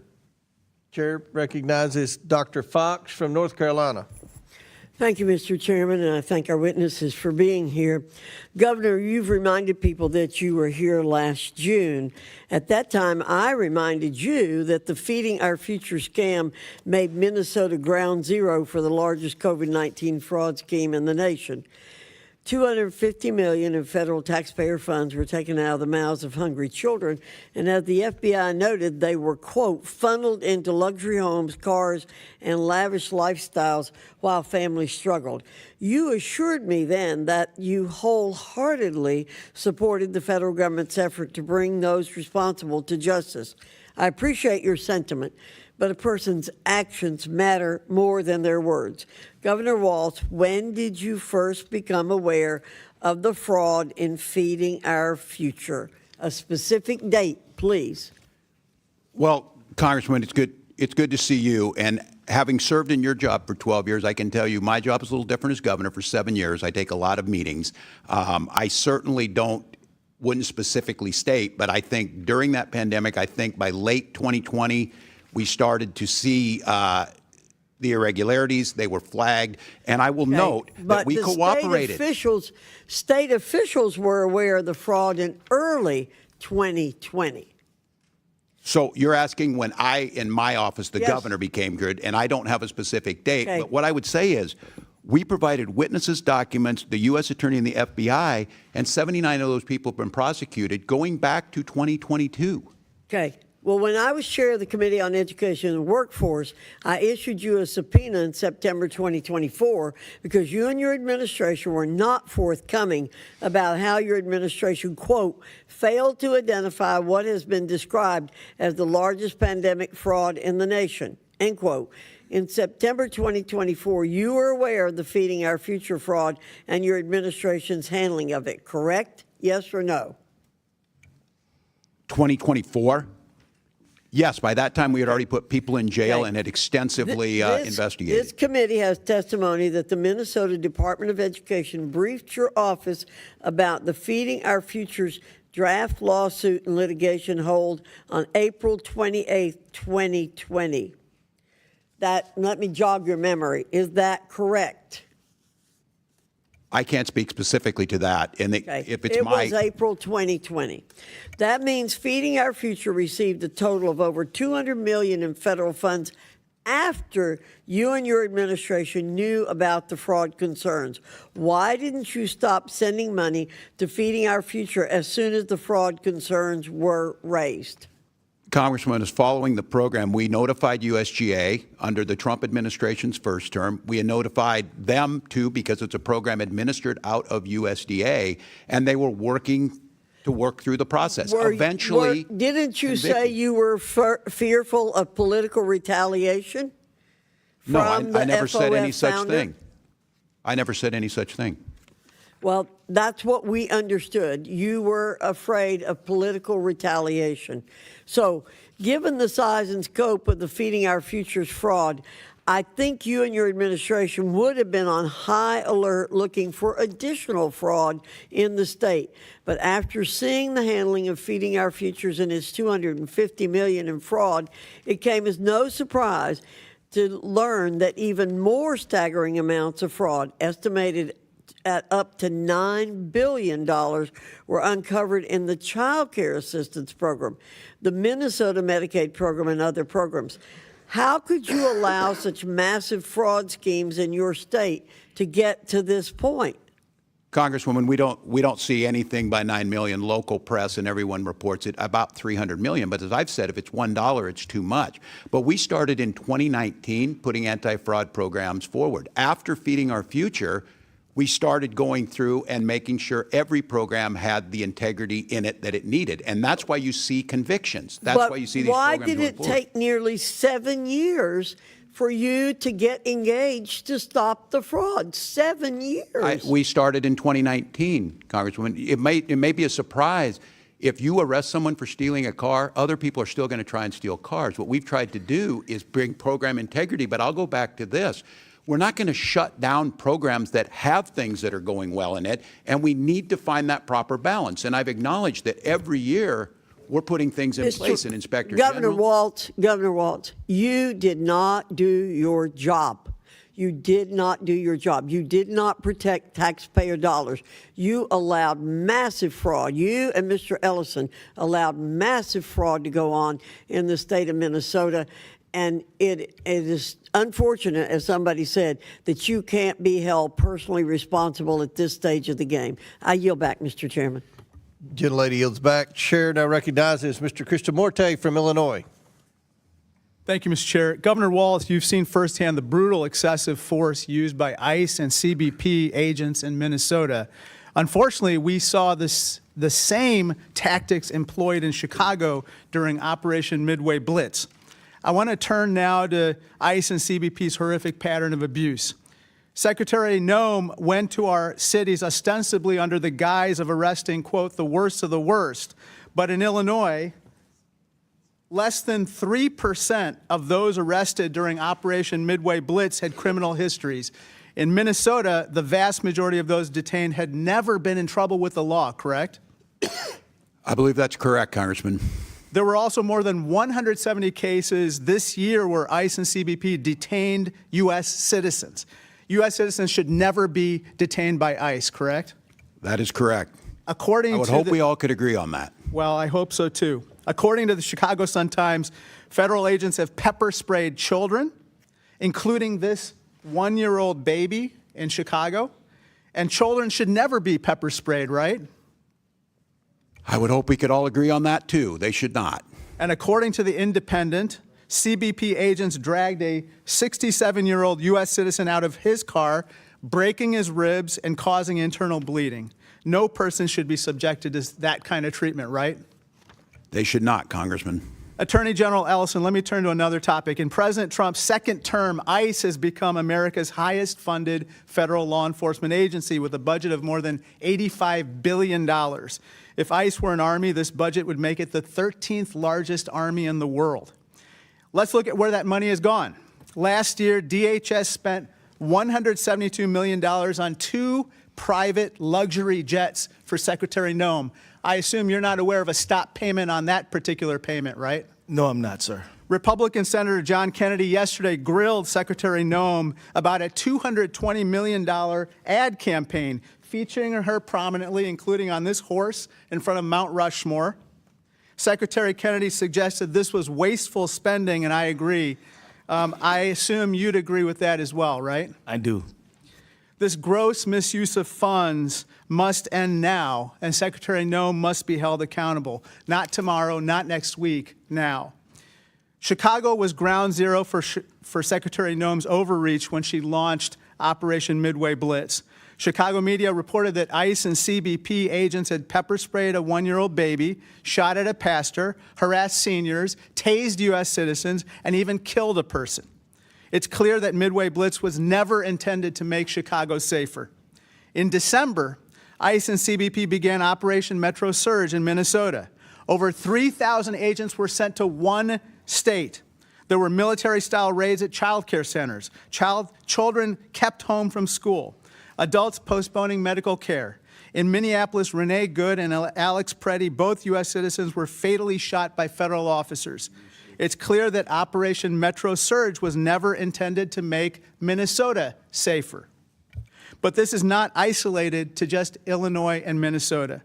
Inside detention centers across the country, the suffering continues. Detainees report physical and sexual abuse, medical neglect, and pressure to self-deport. On top of that brutality, Kristi Noem is misusing funds to buy herself private jets and enrich her associates. Kristi Noem is testifying in the House Judiciary Committee today, but she must come before this committee to explain the rampant corruption and waste within her agency. DHS is out of control. There is no congressional oversight. I was denied entrance to ICE facilities twice in Illinois. There's no accountability. Secretary Noem has still not appeared before this committee, nor has she responded in a substantive manner to more than 12 letters I've sent her. There are no consequences. Noem is still the leader of DHS despite regularly breaking the law and abusing her authority. Secretary Noem must answer for her wrongdoing. For Jaime, my State of the Union guest, who raises his little sister after his father was coerced into self-deportation. For Chicagoan Marimar Martinez, who was shot 5 times. For my constituent Evelyn, an 18-year-old U.S. citizen who was wrongfully detained by ICE. For Renee Good, Alex Preddy, and Silverio Villegas Gonzalez, and all the other victims of ICE and CBP. For the American people. It's for all those reasons that, Mr. Chairman, pursuant to Clause 2K6 of House Rule 11, I move to subpoena Kristi Noem to testify before the House Committee on Oversight and Government Reform. This is for every family impacted by Kristi Noem's terror campaign. They demand answers, and so do I. A motion has been made. The committee will hold this motion in abeyance until the end of today's hearing. The committee will now proceed with today's hearing, and I want to remind everyone, I believe Kristi Noem's testifying in front of the Homeland Security Committee in the House today after testifying in the Senate yesterday. Chair, before I recognize Mr. Cloud, I believe Mr. Higgins has a UC. Yes, Mr. Chairman, I ask unanimous consent to enter into the record an interview from 2024, December 2024, the Minnesota Star Tribune with Governor Walz, noting the federal investigation into the Early Intensive Developmental and Behavioral Intervention Program, the EIDBI program, serving autism patients since its first year of inception in 2017, growing from 1.7 million per year to over 400 million per year. Unanimous consent. Yes, sir. Without objection, so ordered. Chair now recognizes Mr. Cloud from Texas. Thank you, Chairman. Thank you for holding this hearing. This hearing was designed to be a hearing looking into the massive expansion of some of the social programs and the fraud that was contained therein. But Reverend Tolgaard, I was struck by part of your opening statement because you invoked Matthew 25, and that's a scripture we see tossed around a lot up here, but often without context. And so I went and got my Bible and thought we'd dig into Matthew 25 for a minute. The scripture you invoked was Matthew 25, 35 through 40. It ends with this. It says, "Then the righteous will answer to him, Lord, when did we see you hungry, feed you, or thirsty and give you something to drink? And when did we see you a stranger and invite you in, or naked and clothe you? When did we see you sick or in prison and come to you?" And the king will answer to them, "Truly I say to you, to the extent that you did to one of those brothers of mine, even the least of them, you did this to me." I would ask you, who's the you in that passage? Thank you for your question.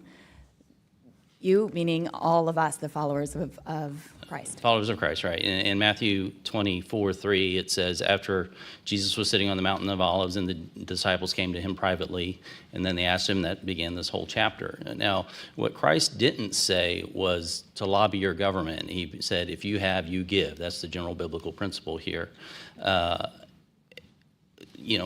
2 Corinthians chapter 9 gives us probably the best scriptural understanding of what charity is. It says, each of you should give what you've decided in your heart to give, not reluctantly under compulsion, for God loves a cheerful giver. Would you say that taxes are under compulsion?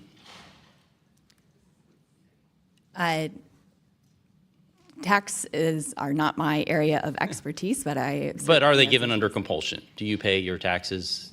as a U.S. citizen, I pay my taxes. Yes, as we all because do. what happens if you don't? We don't have the services that we need to support our, What happens to you personally if you don't pay your taxes? you get in trouble. You get in trouble. I would say that's under compulsion. So if we're talking about what charity is, I'm always amazed in D.C. how much of we get to define our personal worth as a politician or statesman or whatever you want to call us by how much of other people's money we give away. And so there's certainly a place for a social safety net potentially, but the idea that Matthew 25 is kind of used as a blanket statement. As a matter of fact, the parable that he gives right before that scripture that you go into is the parable of the talents, where you see someone, a business owner, go away and he leaves 3 employees in charge and gives them each a bit of investment. And 2 of them turn their investment into a profit, and one that turns it not into a profit, he does nothing with it, just sits on it. What does he call him?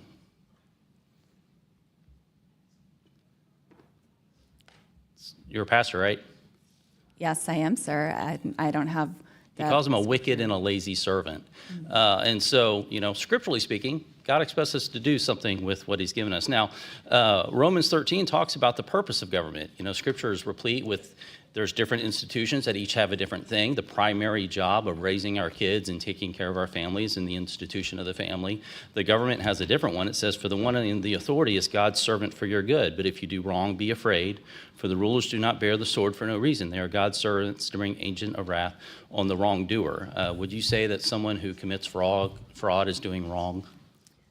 We all are against fraud. Right. Is fraud theft? Would you agree that that's theft? Yes. As the 8th commandment says, thou shalt not steal. Would you recommend that someone in your church go into debt to give an offering in your church? No. Okay, so we have a massive program of fraud that's being paid for by taxpayers, and it's not really us paying it, it's really our kids and our grandkids that are paying it. And yet we continue to see this massive expansion, all under the taken out of context of what charity is being defined as. It's interesting, I find it odd that the left continues to bring up Matthew 25, because at the very beginning of that, right before he goes in that scripture that we talked with, it says, Matthew 25:32, all the nations will be gathered to him, and he will separate the people from one another as sheep and goats. He will put the sheep on his right and his goats on the left. And the king will say to those on his right, come in, you are blessed of the Father, take your inheritance to the kingdom. And those on his left, he will say, depart from me, you cursed, into the eternal fire prepared for the devil and his angels.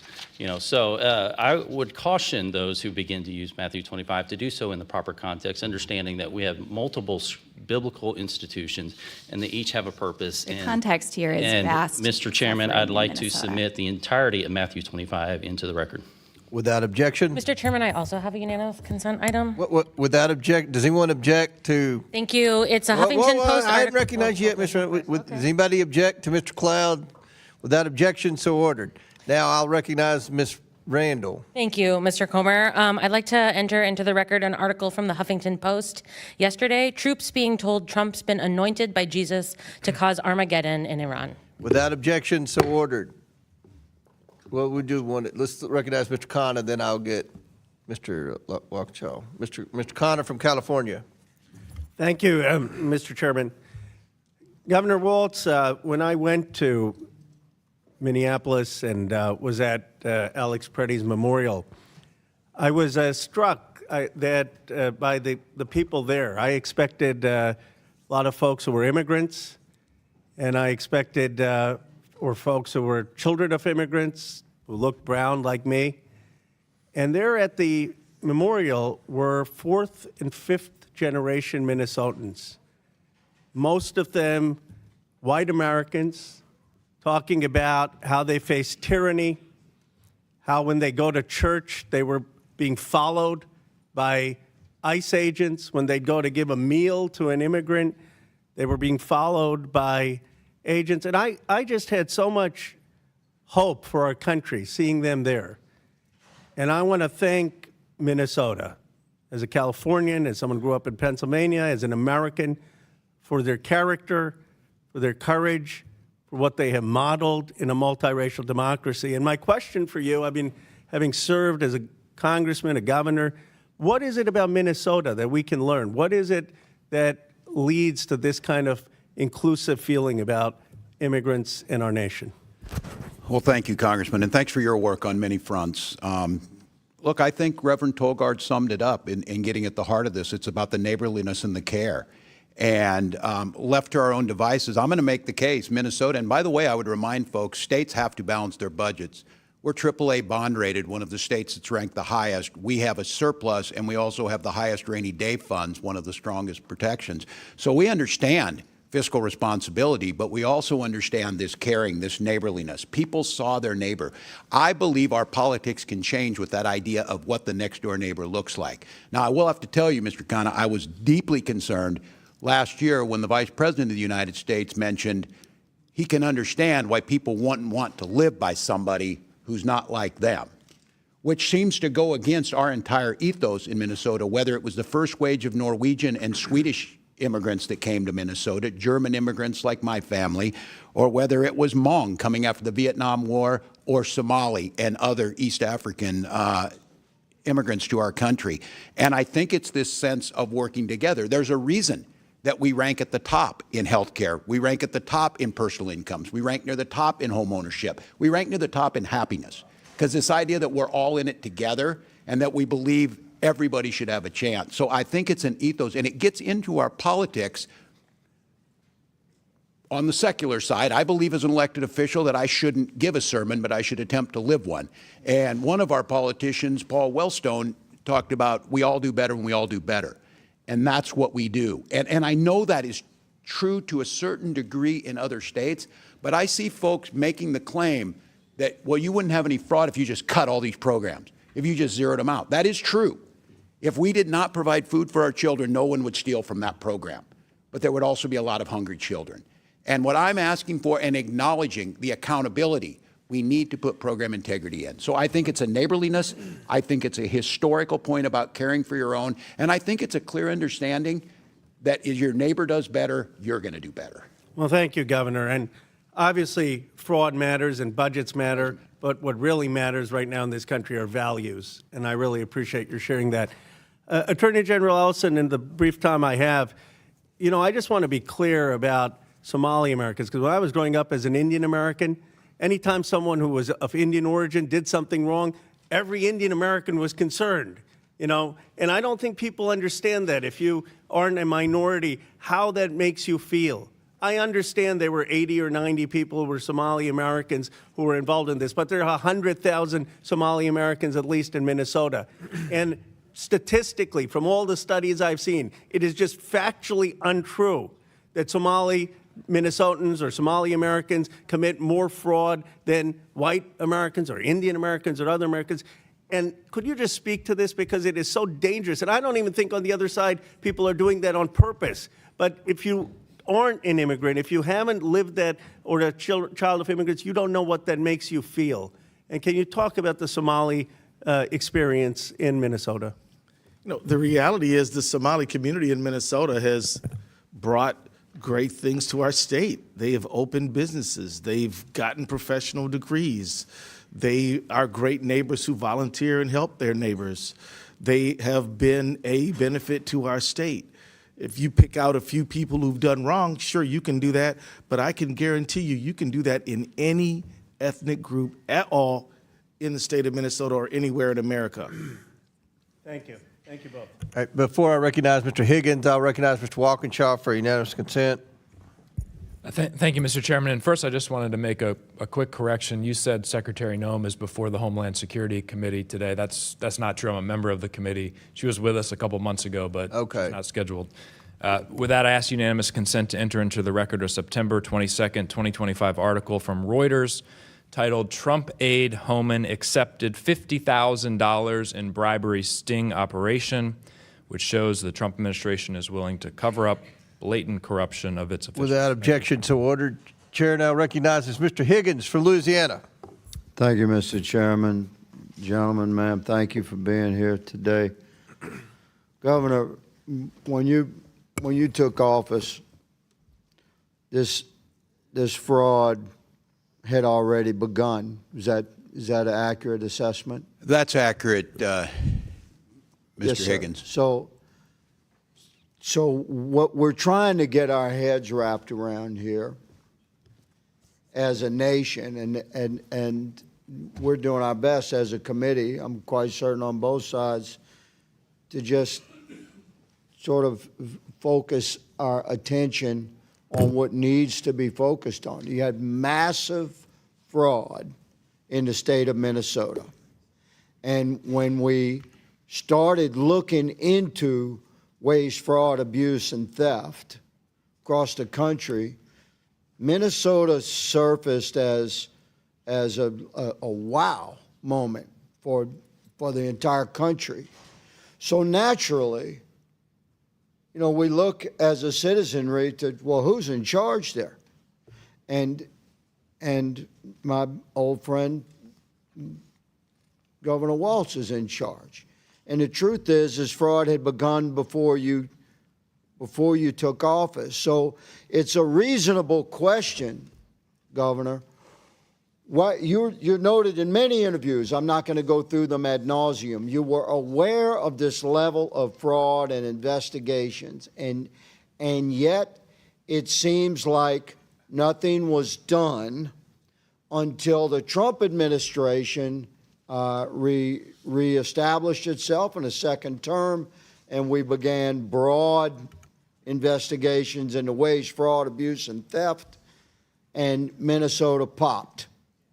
So would you please, I just give you a minute to respond. Yeah. Why didn't you do something sooner? I know some people were put in jail. I know there were investigations, but there was billions and billions and billions of dollars being stolen from a pretty concentrated demographic in your community.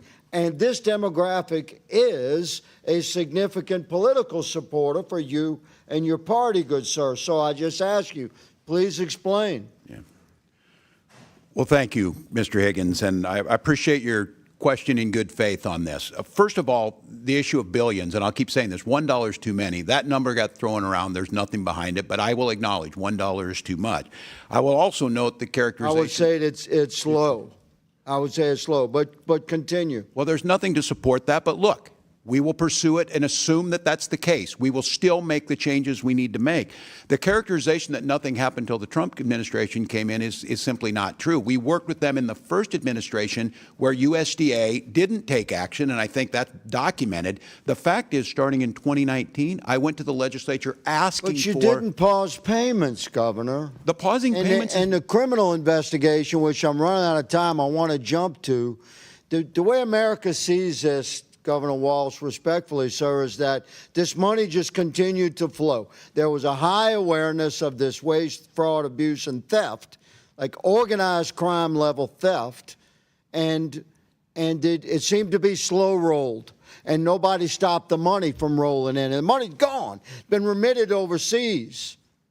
Attorney General Ellison, you stated in your opening statement that you sort of stated that your office only has direct jurisdiction over Medicaid fraud. Did you say that in your opening statement? Okay, well, you seem to indicate that you don't have, like, criminal authority, but you do, don't you? Under your own law, you have authority if the county district attorney asks you to get involved, or if the governor asks you to get involved, then your office can take lead on any criminal investigation, specifically if you have particular staffing and capabilities within your office, because it's statewide, to look into organized crime. Is that not correct? Okay, so you have the authority to lead your state's effort to respond to this massive fraud at the state level from within the healthcare realm, where government money is being stolen at very, very high levels, unprecedented levels in your state. Are you leading that effort for the state of Minnesota? You're addressing it. Are you leading it? Are you leading the effort? We are leading the effort to prosecute Medicaid fraud in Minnesota. I'm not talking about Medicaid fraud. Don't hide behind that. You have the authority to prosecute anything criminally that the governor asks you to. And this thing is big. I'm giving you an opportunity, sir. Are you leading the criminal investigative effort into this massive fraud across the board in the healthcare spectrum in the state of Minnesota or not? We are following the law. And you are not leading. You're not leading. I'm going to say, Mr. Chairman, that the Attorney General of the state of Minnesota should resign. I yield. Thank you. Gentleman yields back. Before I recognize Mr. Frost, I want to, Mr. Waukesha, you were right. She's not testifying in Homeland Security. Kristi Noem's testifying in Judiciary. I knew she was here somewhere today, so you were right. I misstated the wrong committee. Chair now recognizes Mr. Frost from Florida. Thank you so much, Mr. Chair. And I have unanimous consent called Fraud Focus. Why is Trump granting clemency to convicted fraudsters? Without objection, so ordered. Thank you all for being here. The whole world has witnessed unprecedented and extreme immigration enforcement tactics this year in Minnesota.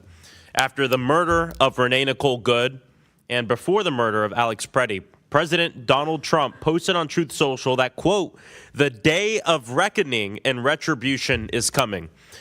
Governor Walz, the dictionary defines retribution as punishment inflicted on someone as vengeance for a wrong or criminal act. Based on what we've seen play out in Minneapolis, what is the problem with the President of the United States directing agents to carry out retribution? Well, yeah, thank you. And this is certainly troubling because under the guise of fraud, which we all want to tackle, we were subject to, as you saw, the largest invasion of a state by the federal government, I don't know, in certainly any of our lifetimes.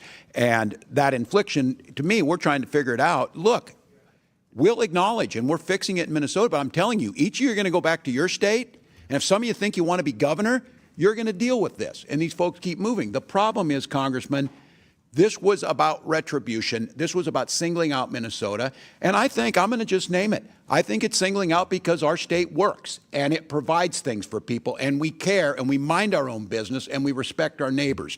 And this retribution had nothing to do with getting the worst of the worst. We know that. It had nothing to do with stopping fraud.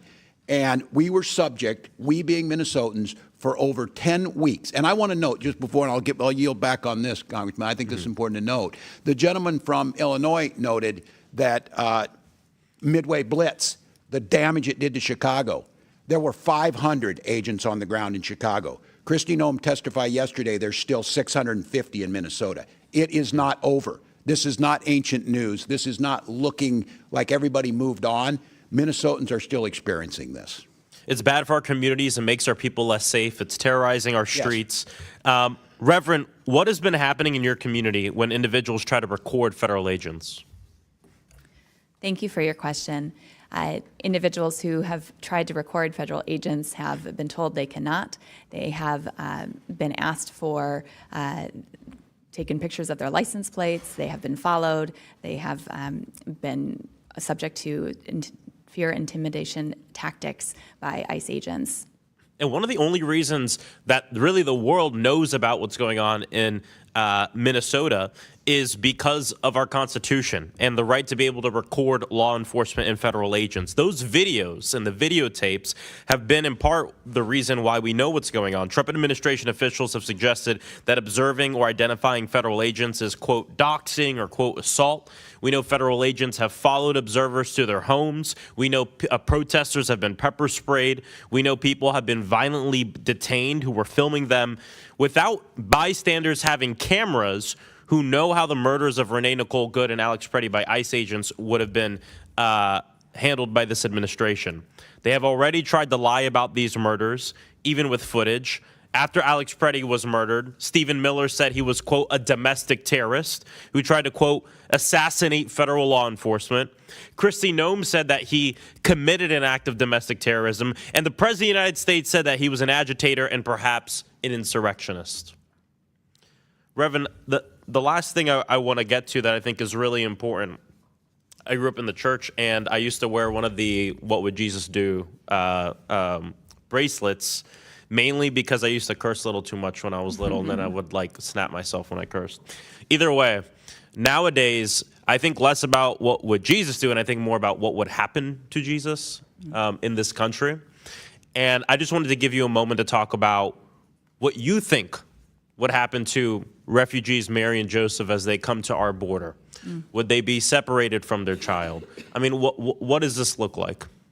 Such a good point, Congressman. And yes, Jesus was himself a refugee, as were his parents. And yes, I fear that they too would have experienced the harm and cruel treatment that Minnesotans have been experiencing at the hands of our government. What do you say to the people who hide behind the Bible and wrap themselves in the flag to say that what is going on in our country right now with ICE, terrorizing our communities, ripping our neighbors, ripping families apart? What would you say to people like that? I think, again, Matthew 25, where are we in this moment? It should be on the side of the least, the widow, the orphan, the hungry, the homeless, and that as people of faith and moral conscience, history will tell what side we stood on, but our actions today will show true love of neighbor. Thank you. I yield back. Yields back. Before I recognize Ms. Mace, Mr. Grofman, I believe, has a UC. Yeah, I'd like to submit for the record something here. Hit the button. I'd like to submit for the record something called Minnesota Financial and Compliance Report on Federally Assisted Programs for the year ending June 30th, 2024. Without objection, so ordered. Chair now recognizes Ms. Mace from South Carolina. Thank you, Mr. Chairman, and good morning, gentlemen. Thank you for being here today. Governor Walz and Attorney General Ellison, you have presided over one of the worst government fraud scandals in American history. This was money intended to feed hungry children, help kids with autism, provide food and shelter and health care to the needy, and more. You both allowed billions in these American taxpayer dollars to be pillaged and plundered by Somali pirates. You knew this was happening, you chose to do nothing about it, and in some cases, you even enabled it. Attorney General Ellison, you even profited from this fraud by taking campaign donations from these Somalians after pledging to help quash the investigation into them. I find your behavior despicable. My questions this morning, my first go to Governor Walz, and I hope you learned some lessons from your last hearing with me on the Oversight Committee. Have you learned anything since then? I did, that if I didn't speak up, 2 of my people would be dead, Congresswoman, and I warned you. Okay, Governor Walz, what is a woman? Have you learned that lesson? Do you know what a woman is? I'm the governor of Minnesota, Congresswoman. Do you know what a I'm not woman here is? to be your prop for your obsession. So I if you taught middle can't school your define what a obsession. woman is, you certainly can't define what fraud is. If you can't even define what a woman is, you can't define fraud. How much money was spent on autism in Minnesota in 2017, Governor? I don't have those numbers in front of me, Congresswoman. Did you prepare for this hearing today? Did you I do did. any preparation I take for this hearing Congress today? seriously. And you've seen the numbers about autism fraud in Minnesota. So we're going to do some Minnesota math with you today, okay? Are you ready? How much money was spent on 2017 for autism in Minnesota? How much? I don't know. I wasn't the governor. Okay. Did you not just say that you prepared for this hearing today? $1 million, okay? A quick Google search or using your AI could tell you $1 million was spent. How much money was spent on autism in Minnesota in 2024? I don't have the number in front of me. As Were you governor in 2024? I was, but I'm not the Okay, head so of your HHS. excuse before that you didn't know what 2017 autism numbers were because you were not governor, and today you can't answer the numbers about 2024 as governor, and you still said you prepared for this hearing today. It's unbelievable. $343 million was spent in 2024. What percent increase is that from 1 million to 343 million? What percentage increase is that? I'm not here to be your prop. Go ahead and tell me. Are you governor of Minnesota or not? Yes, I am. I'm not. Well, when I'm I'm not a governor prop of for a South member Carolina, Congress. you can sure as hell bet that I'm going to know the math. The math is 34,200% increase, an increase of 343 times what it was in this time period. Do you know the number of children in Minnesota? I know that Minnesota ranked as a top 3 state for children in the last year. What is the total population in Minnesota? 5.7 million. Okay. What is the total population of children in Minnesota? I don't have the number in front of me right now. Are you governor of Minnesota? I know 400,000 were cut out of health care last Okay, week by that's the not- actions you made. Are you governor of Minnesota? I am. And you don't know the number of children I residing don't have in the Minnesota? specific number. It's 5.7 million. That's your total What is your age? population. What is the age? 0 to 5? 0 to 19? You have approximately 1.2 million children in Minnesota. What I'm not age? even governor of South Carolina. Our population in South Carolina is 5.5 million. We have approximately 1.1 million children under the age of 18 in my home state of South Carolina, okay? As governor, I expect you to know this information. Thank God you're not vice president of the United States. Do you know approximately how many children in Minnesota are autistic or on the spectrum? No, I don't have that number. Okay, well, if you take the CDC's roughly 1 in 36 kids are on the spectrum, we're talking about approximately 33,000 kids. In South Carolina, it's about 31,000 or so. What is, do you know what this is per child, spending-wise, in the fraud for autistic kids in Minnesota? Again, I'm not here to be your prop. Go ahead and tell us. Is doing Minnesota math a prop? This is math. We're talking about fraud. Minnesota ranks at the top. Where does South Carolina rank? We're talking about money. Where does South Carolina children rank on healthiness? These are my questions for you. It doesn't go the other way around unless we're debating on the debate stage.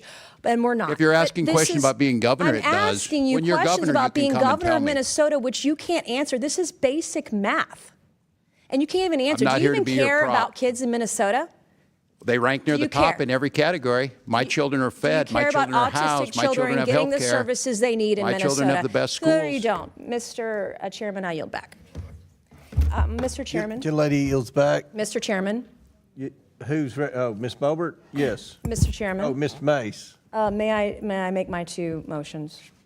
Proceed. Okay, thank you. Mr. Chairman, I move that the committee issue a subpoena to the Honorable Pamela Jo Bondi to appear before the committee for a deposition regarding the department's handling of the investigation to Jeffrey Epstein and his associates and compliance with the Epstein Files Transparency Act. A motion has been made. The committee will hold this motion in abeyance until the end of today's hearing. The committee will now proceed with today's hearing. Mr. Chairman, I move that the committee issue a subpoena to the Office of Congressional Workplace Rights for the awards and settlements paid pursuant to Section 415 of the Congressional Accountability Act prior to December 12, 2018, with only redactions allowable for the personally identifiable information of victims, alleged victims, and witnesses. Thank you, ma'am. A motion has been made. The committee will hold this motion in abeyance until the end of today's hearing. Mr. Chairman, I seek unanimous consent. Oh, Mr. Chairman, can I have one thing before? Chair recognizes the ranking member. Thank you. No, we'd just like to see Mrs. Mace's motions in writing, which would be great. Okay. Now, before I recognize Ms. Lee, do you have Ms. Randall? Thank you, Mr. Chair. I ask unanimous consent to enter into the record a December 11th, 2025 article from The Guardian titled, "Somalis Are the Scapegoat. Fear Rises as Trump Targets Minneapolis Community," which describes the Without Trump objection. administration's xenophobic attacks. Thank you. Without objection to order. Chair recognizes Ms. Lee from Pennsylvania. Thank you, Mr. Chair. For the past few months, Democrats on this committee and in the Senate have been holding hearings on the unconstitutional actions of the Trump administration. So we've heard from, in that time, whistleblowers, industry experts, and survivors of abuses of federal agents. They spoke about warrantless searches that they have been subjected to, including federal agents bursting into their homes with guns. They spoke about being shot at and dragged out of their cars, and then, being made to look like they were actually the perpetrators. They spoke about federal agents' use of masks in unmarked vehicles, and the efforts of these agents to hide their identity to escape any sort of accountability. And we heard from the brother of Renee Good, who was murdered by ICE agents in Minneapolis. That is what oversight looks like. Not two hearings on fraud in one single state, which is not even the worst instance of fraud out there, though we all here agree that we should target fraud. Republicans have dragged Governor Walz in again to demonize and target his state because he is a Democratic governor and he is implementing Democratic policies. Republicans took a legitimate investigation and, as per usual, has made it a circus. Now we have just like a random guy lurking around child care centers trying to get into buildings with children as the fraud vigilante. The Somali community has been vilified and made to feel unsafe. And federal benefits are being cut to Minnesota and other Democrat-led states. Trump and his administration also used this investigation as a justification for an immigration enforcement push that has created chaos and fueled violence and resulted in the death of American citizens. Reverend Tolgaard, as a Minnesotan, do you feel that these oversight hearings and the Trump administration's fixation on fraud in Minnesota has made anyone safer in your state? No, they have not. Republicans have been touting alleged fraud in child care centers and the need to protect children. But since the immigration enforcement push, have kids been able to be kids? Have they felt comfortable going to school or playing out in public with each other or with their friends? They have not been safe. They've not been able to go to school, to be in playgrounds, to be in libraries and places you would normally expect to find them. Are you worried about the long-term impact of being surrounded by violence and uncertainty and what it could have on these children? I'm deeply concerned about that, and I know that their teachers and their parents are as well. You were arrested earlier this year while protesting ICE agents and deportations. Why was it important for you and other clergy members to speak out against Trump's administration's actions in Minnesota and elsewhere? Thank you for your question. I was arrested along with 99 other faith leaders in Minnesota, many of whom could be here today, and we were compelled to action to stand on the side of the most vulnerable in our communities and those who have been facing enormous cruelty and unfair actions on the hands of ICE, and we needed to stand alongside them, as have many others in our faith traditions in history. We stand along with that great cloud of witnesses. I want to thank you for coming in today and for, of course, having the courage to stand up to the attacks against your community. This, as we can all see, was never truly about fraud. It is a part of a greater effort by Trump and Republicans to gut social services, roll back civil rights, to villainize and make others out of people who they don't want to have and enjoy the same civil liberties and rights as others in this nation. They want to strip away and have been stripping away healthcare and education, child care funding that millions of people rely on. This investigation and these actions have only been used to harm, not to help people. And rest assured, this will not stop in Minnesota, just as it didn't stop in Chicago before that or LA before that.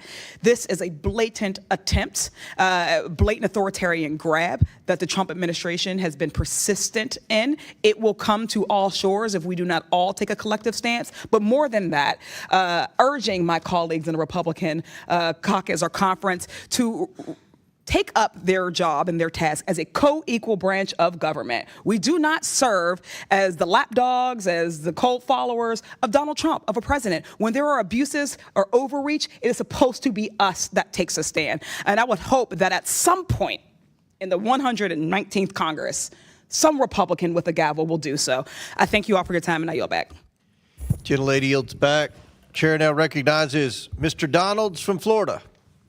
Thank you, Chairman. Governor Walz, when did you first receive notice of potential fraud in Minnesota's social services programs? Social service programs in general. We knew that there was issues with the CCAP program as early as 2012, and my first days in office, we started taking action. But as governor, when were you first notified? Before I took office.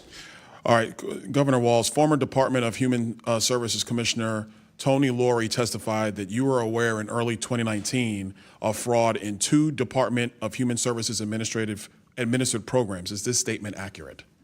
Not that I recall. I'm not sure what he's speaking about. You don't remember this meeting or this notification? No, not specifically, I don't. In March of 2019, your Office of Legal Affairs reported $5 to $6 million in alleged child care assistance program fraud. In April 2019, it was also reported that the Department of Human Services lacked proper integrity controls to control fraud. Were you aware of these reports? Not specific reports, but because of that, my office, we put forward actions to address them, starting in 2019. Is it correct that your administration was aware of the Feeding Our Future fraud as early as of May of 2020, based upon regular discussions about program irregularities? I believe that's correct with the agency, the Department of Education, and then going back to USDA. I'm gonna go back. Was your office notified of these fraud allegations? Not me specifically, that they're handled internally in the administration. It happens every day. Who was notified, Governor Walz? The agencies do their work, the commissioners, and then if someone in my office was notified, they let me know. As governor, I make, 50 decisions a day. I said I did this job for 12 years. I make more decisions in a day. Governor Walz. So someone was maybe notified, but the agencies are the ones that take the action. May I ask the next question? We have it under sworn testimony in the Oversight Committee that your former chief of staff was notified directly by these various commissioners about the fraud in Minnesota. That could be correct. So are you saying that your chief of staff didn't notify you? I'm saying I don't recall whether he did at that time or not, but we took action. So I'm assuming when we put our budgets together based on that, we put a package together for that legislative session. Let's talk about budgets, Governor Walz. Feeding Our Future went from $307,000 in 2018 to $199 million in 2021. Are you aware of this increase in budgetary costs from Feeding Our Future? Not specifically, but I know it increased during the pandemic. The Housing Stabilization Services went from $27 million in 2021 to $105 million in 2024. Are you aware of this increase, Governor Walz? Not specifically, but I know it increased. Autism centers went from $24 million in 2019 to $342 million in 2024. Are you aware of that? Not specifically again, but yes, we know the budget's increased. Integrated community supports went from $4.6 million in 2021 to $170 million in 2024. Are you aware of that? Again, not specifically on the numbers, but it's the budget. Governor Walz, you have to submit a budget to your legislature every single year, like every governor has to do. If you're not aware of these increases, what was your office Everyone doing? is balanced. My budget is about $72 billion. It includes 23 agencies. Florida's budget's 6 million $115 billion, sir. But what were you doing if you're seeing program increases like this amid allegations of fraud in your state? Action was being taken on these starting back in 2019. If it's CCAP. Can you describe the action that was taken in 2019? Sure. In 2019, I'll go to the first things that we did on child care assistance. We lowered the standards on proof of administrative fraud disqualification. Whoa, you lowered the standards? We lowered the standards for proof of administrative fraud. The standards where we had to prove it were so high it was impossible to try and do it. So we lowered what it took to show that fraud was happening. And what did you do with the results of lowering the standards to prove fraud? What did you do? We put 79 people in prison and. But Governor Walz, the fraud prosecute. continued to increase. It increased under your tenure. Do you acknowledge that? Did the numbers increase? Yes. And I tell you, when you catch people and prosecute them, it shows up at the fraud increase. I would tell you, Congressman, just because you're not hearing about fraud doesn't mean it's not I got 50 happening. seconds, Governor, and I don't want to get into a fight with you, but let me move quickly to the Lieutenant Governor. Peggy Flanagan's your Lieutenant Governor, is that correct? That is correct. Does the Lieutenant Governor go on the ticket with you, or are they elected by themselves on a ballot in the state of Minnesota? It's on a ticket. It's on a ticket. Peggy Flanagan essentially works for you. She has an independent office. She's a constitutional officer. She's on the ticket, but she is independent as a constitutional officer. You could ask for her resignation at any time. Is that correct? That's typically how it works with lieutenant governors. Yeah, but she's a constitutional officer. I don't believe that's happened in Minnesota. Peggy Flanagan is, there are accusations that she was intimidating whistleblowers. There was a meeting on April 12th of 2024, where she went on stage and publicly denounced whistleblowers in the state of Minnesota, calling them losers in their mother's basements. Is this the type of treatment that your administration allows for whistleblowers in Minnesota? I'm not familiar with that. Are you aware of any intimidation of whistleblowers in the state of Minnesota? There are 30 whistleblowers who have given letters to this committee on the record saying that they have been subject to intimidation by your administration because they were trying to stop the fraud in Minnesota. I encourage them to go to the OLA and the independent sources in Minnesota that are the open to do OLA, that. you're the governor. No, the OLA is the independent But sir, office of you're the legislative governor. audit. Why don't you take responsibility for what's going on in your state? We do take responsibility. None of those people, I'm telling you, I have no knowledge. But you of lost coming billions of dollars of American taxpayer money in the process, Governor Walz. We prosecuted these people, Congressman. I think Florida has fraud. I would argue that the prosecutions have largely come from the federal offices That's as not how opposed to the this state works. offices. You know that we refer What them do you to mean them. that's not how it works? That's They're exactly partners. how it works. They're partners. They partner together. Our BCA. Is the Attorney General allowed to investigate fraud and prosecute fraud in the state of Minnesota without the Department of Justice federally? Are you allowed to do that, Attorney General Ellison? Yes, and we do prosecute Medicaid. Yes, and we do prosecute Medicaid fraud all the time. We've prosecuted over 300 people. Apparently not enough, because Minnesota's rife with it. I yield back. Gentleman yields back. Chair recognizes Ms. Randall from Washington State. Thank you, Mr. Chair, and thank you, Governor Walz, Attorney General Ellison, and Reverend Tolgaard, for being here to shed light on the impacts of the Trump administration's harmful actions in Minnesota, and frankly, to be pulled into some really ridiculous question lines. The escalation in attacks from this administration on social services programs in democratically led states like Minnesota, on the heels of the big ugly law's billions of dollars of Medicaid cuts last summer, is clearly devastating our communities. Do I believe Congress has a responsibility to reduce opportunities for misuse and fraud where we have seen evidence that it exists? Sure. That's why I introduced the Federal Program Integrity and Fraud Prevention Act, a bipartisan bill that would prevent individuals who have been convicted of fraud from applying for federal contracts. Mr. Chairman, if you are serious about addressing fraud, I'd love to see this committee hold a hearing on my bill, which was developed based on feedback from nonpartisan inspectors general whose entire job is overseeing the appropriate administration of government programs. And let me remind my friends on the other side about Mississippi, a state with Republican leadership where over $77 million in temporary assistance for needy families funds were misused. One of the perpetrators of that fraud, former NFL quarterback Brett Favre, who received $1.1 million from the government for speeches he never made. Congressional Republicans' response was to invite Favre to come testify before the Ways and Means Committee about how we should strengthen oversight of federal welfare programs. Because I'm sure he had some good advice about that. Meanwhile, my Republican colleagues are villainizing entire minority populations because of the actions of a few. We have a word for that. I also have a lot of Republican colleagues here who talk about being fiscally responsible and reining in federal spending. Again, I also believe we should be fiscally responsible. But to me, fiscal responsible governing means that we invest in transformative universal health care that saves us money in the long term. Childcare policies that give the budget back $7 on the dollar spent in long-term costs for the children who benefit. Policies that will actually save our country money in the long run and contribute to strong society and strong economy.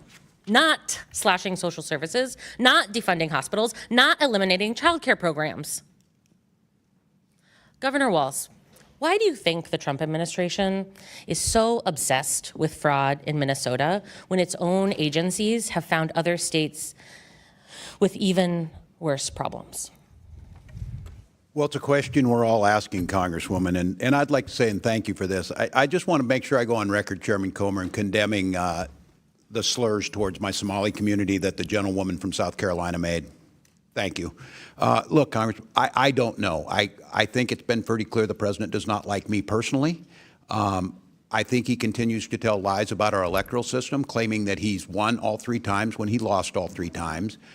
I think he has people around him who were trying to find quotas around immigration, and they saw a perfect storm, if you will, that included some Somali folks and a whole lot, if we're going to condemn folks, there's no Somali folks in the Epstein files, things like that, we know. But I don't know. It's an obsession, and I come back to it again. I think it's because we are so ideologically opposed to making children go hungry, people go unhoused. We invest in education, we invest in research, and we believe everybody has a place. And so I think it's just personal about how we do business. Thank you so much. I could not agree more. There are also reports that as many as 50 prosecutors in the U.S. Attorney's Office for Minnesota have quit in the last 12 months. They used to have 70 prosecutors. Now some reports say they have as few as 17. Many of those who left include the very same prosecutors who were prosecuting the Feeding Our Futures fraudsters. How has this flight impacted your efforts to fight fraud in Minnesota? Well, it's made it very difficult. And I think for all of my friends on the Republican side, we welcomed the Republican folks, the attorneys over at the U.S. Attorney's Office who were good at helping us as partners. We turned this over to them. They prosecute, they put people in jail. They're not there now. There's nobody doing this. And I will remind this committee, the U.S. attorney was in front of a federal judge yesterday being threatened with jail because of what's going on in that office. And from my perspective, who's prosecuting trafficking, drugs, murder, and fraud? And so we want them. If you could do anything, Chairman, call the president and tell him to put some U.S. attorneys over there to prosecute fraud. I'll sign on with you. Thank you, Governor, and thank you, Mr. Chair. Chair now recognizes Chairman Burchett from Tennessee. Say that with disrespect in your voice, Mr. Chairman. Governor, you mentioned that President Trump lost all 3 times. I believe that's an error, and that's a conspiracy theorist. I believe you spoke in error there, but no, he lost Minnesota all 3 times. Okay. Well, I'm glad you corrected that. He doesn't agree with that, I don't though, care. Chair. We're good. Have you ever used taxpayer funds directly or indirectly to take action against individuals suspected of disclosing potential wrongdoing within a government entity? I have not. Well, almost 30 whistleblowers accuse you and your administration of retaliation. Would you say that's a conspiracy then? I can't speak to what they said. I can tell you it didn't happen. Okay. Are you aware of reports alleging state officials have engaged in retaliation against whistleblowers? No, I'm not. Not specifically, no. You're not aware of that when 30 have come forward? Okay. I am not. I believe these are Okay. internet. We have options. The OLA, we have independent folks that they can come to, and I encourage them. It's against the law in Minnesota. I have executive orders. It's against the law here, but it doesn't stop it. What actions have you taken to protect whistleblowers in your state, sir? And has anyone faced consequences for retaliation? If so, who? Well, in Minnesota, we have nonpartisan office of legislative auditor. We have zero tolerance. The Minnesota Whistleblower Protection Act prohibits retaliation. I signed executive order in 2025, added protections. The law explains and clarifies protections around what reports are protected and who can report issues. They're strong. When I was here, I was an advocate for the IGs, and I think that's well known in my 12 years here that we need them. Okay. Well, a whistleblower told our office that her supervisor at the Minnesota Department of Health and Human Services threatened to make her job difficult. And the supervisor that did that later received a promotion. Would that surprise you? And can you confirm if this account is accurate? No, I can't confirm it, and I don't make HR decisions, but when I'm being very clear about this, there's a zero tolerance for whistleblower retaliation in Minnesota. Can you, how can any agency combat fraud when retaliation goes unchecked? It makes it more difficult. That's why we don't allow it. Do you think that the fraudsters sent stolen funds to Somali terrorist groups? Pardon me? Do you think that any of the Somali folks that received funds sent any of that money to any of the stolen funds to Somali terrorist groups? There's been reports done and investigations done on this, and I don't believe there's any proof to support that. Okay. Mr. Attorney General, do you recall a December 2021 meeting with individuals connected to Feeding Our Future, during which you stated there will be cases that you know, I want you to feel free to call me directly, and then I call up and what's the problem? And let me tell you, just letting the inquiry from AG is sometimes enough to make people knock it off. Congressman, yeah, I was at a meeting like that. Let me just say that I've reported on this numerous times. I've been in front of a committee in the Senate. I'm here today. I was in front of a state House committee. This is a widely discussed matter, and I've been fully transparent. But let me just be clear. These people were fraudsters, as everyone here agrees. They were liars. They lied to me. They lied to courts. They lied to everyone. And I would like you to know that I do meet with community meetings all the time. I mean, it's a regular part of my job. Nothing unusual about me meeting with people. Nothing unusual about me telling people if you got a problem, my office will try to help you. But these people were liars and fraudsters. Okay. The main thing is I'd like you to know is that we're down so many federal prosecutors that it has put our ability to hold these people accountable definitely at a loss. Yes, sir. 8-hour days do get long. In September of 2022, you issued a press release titled, "For 2 years, Attorney General Ellison's office has held Feeding Our Future accountable." Does that sound familiar? Thank you for the question, Congressman. Let me tell you, the Department of Education. Does it sound familiar or not, sir?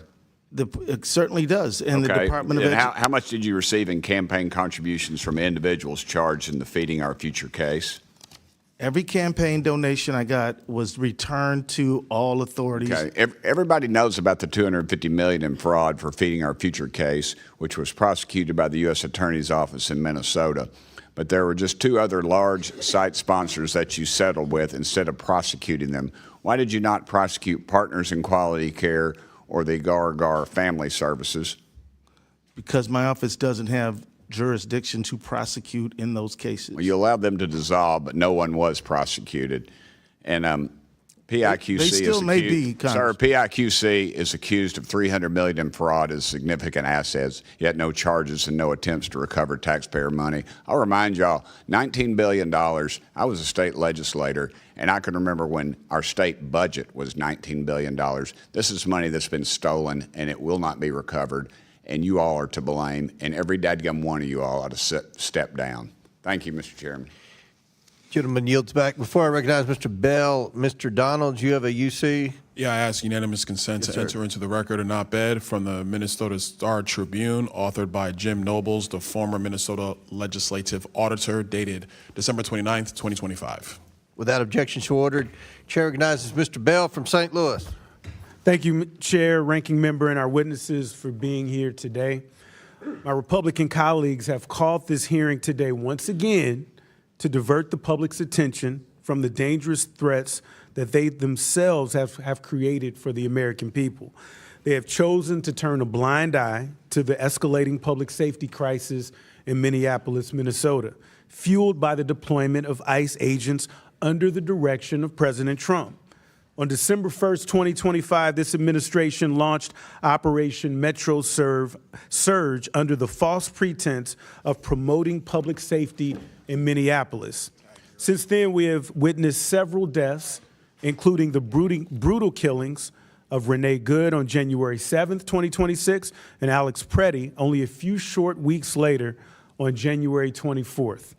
News reports state that in 2026 alone, there have already been 8 additional deaths at the hands of federal agents. We are now living in one of the deadliest periods on record, with more deaths carried out by ICE agents in recent years than at any time since 2004. Under this administration's direction, masked agents have inflicted trauma that will remain in these communities and neighborhoods. There's a lack of accountability and justice. Survivor stories have been suppressed, false narratives have been told, and federal officials have refused to cooperate, even going so far as to block state investigators from accessing evidence. A.G. Ellison, as the chief legal officer for the state of Minnesota, what level of cooperation would you expect from the federal government during an investigation of this magnitude? Congressman, I would expect the kind of cooperation that we're used to experiencing. I mean, in all of the time that I've even been a lawyer, which is now 36 years, state-federal cooperation was exactly how we did business all the time. We are very proud and love working with our FBI agents, DEA agents, ATF agents. It's a regular thing. This is what's strange and unusual. And has the lack of cooperation and unclear communication from the federal agencies undermined the investigations into the death of Renee Good and Alex Preddy? It certainly has. We have been denied access to critical evidence in this case that we would need to evaluate this matter based on a use of force analysis. Which is befuddling to me, because as a former prosecutor, I've led serious and thorough investigations in pursuit of justice. I can say that what we have seen by DHS, DOJ, and the FBI is the complete opposite of a detailed and thorough investigation into the wrongdoing of ICE officials. And let us be clear, despite what President Trump would have the public believe, those agents remain on the streets of Minnesota. These actions are not isolated incidents. We've seen similar events taking place across the nation in Illinois, North Carolina, California, to name a few. We have heard directly from survivors about the cruelty and mistreatment they endured by ICE agents, and we have seen the individuals appointed under President Trump to head these operations evade justice and not be held accountable for their actions.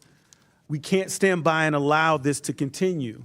Those responsible for these actions must be held accountable, and survivors and their families deserve answers and justice. Which is why, Mr. Chair, I move that pursuant to Clause 2, subsection K6 of House Rule 11, the committee shall subpoena Greg Bovino to testify before the House Committee on Oversight and Government Reform. A motion has been made. The committee will hold this motion in abeyance until the end of today's hearing. The committee will now proceed with today's hearing. I yield the remainder of my time to the ranking member. I'd like just to provide just a few of that time to the Reverend, who wanted to make some additional comments about something that was said earlier in the hearing. You have 30 seconds. Thank you. Just following up on Matthew 25, I am so proud of the countless ways that Minnesotans, Christians, and people of other faiths and moral conscience have stepped forward to show love of neighbor and to come alongside those who are suffering most in this time. There is no greater example of living out the teachings of Christ and caring for the least among us than what we've seen in Minnesota these past few months. Thank you. I yield back. Gentleman yields back. Before I recognize Mr. Perry, I have a unanimous consent to enter into the record an article from Alpha News where U.S. Attorney Rosen stated, and I quote, "We have more than adequate staffing to carry out the fraud. We have been reinforced in dramatic numbers by the Department of Justice and by other departments of the federal government." He also said fraud investigations are increasing in pace. Fraud prosecutions, you will see, are going to be dramatically increasing in pace. According to Rosen, if you're committing fraud in the state of Minnesota, it's really not a good time to be doing so. Just wanted to enter that article in the record without objection, so ordered. Chair now recognizes Mr. Perry from Pennsylvania. Thanks, Mr. Chairman. Governor, good to see you again. You're an Army guy. I'm an Army guy. What's, as governor, one of your primary responsibilities? Keep your citizens safe, right? I think we could probably agree on that. We might not agree on much, but we could probably agree on that. And I heard you talk earlier about working with federal partners. Now, there's a lot been discussed here about fraud of various kinds, but I want to talk about something that seems to me, quite honestly, a dereliction of duty, or certainly a huge lapse in judgment. And you were governor in October of 2023, right? I just want to make sure That's we're correct, on the same page here. And you signed the Minnesota Driver's Licenses for All Act. Is that correct?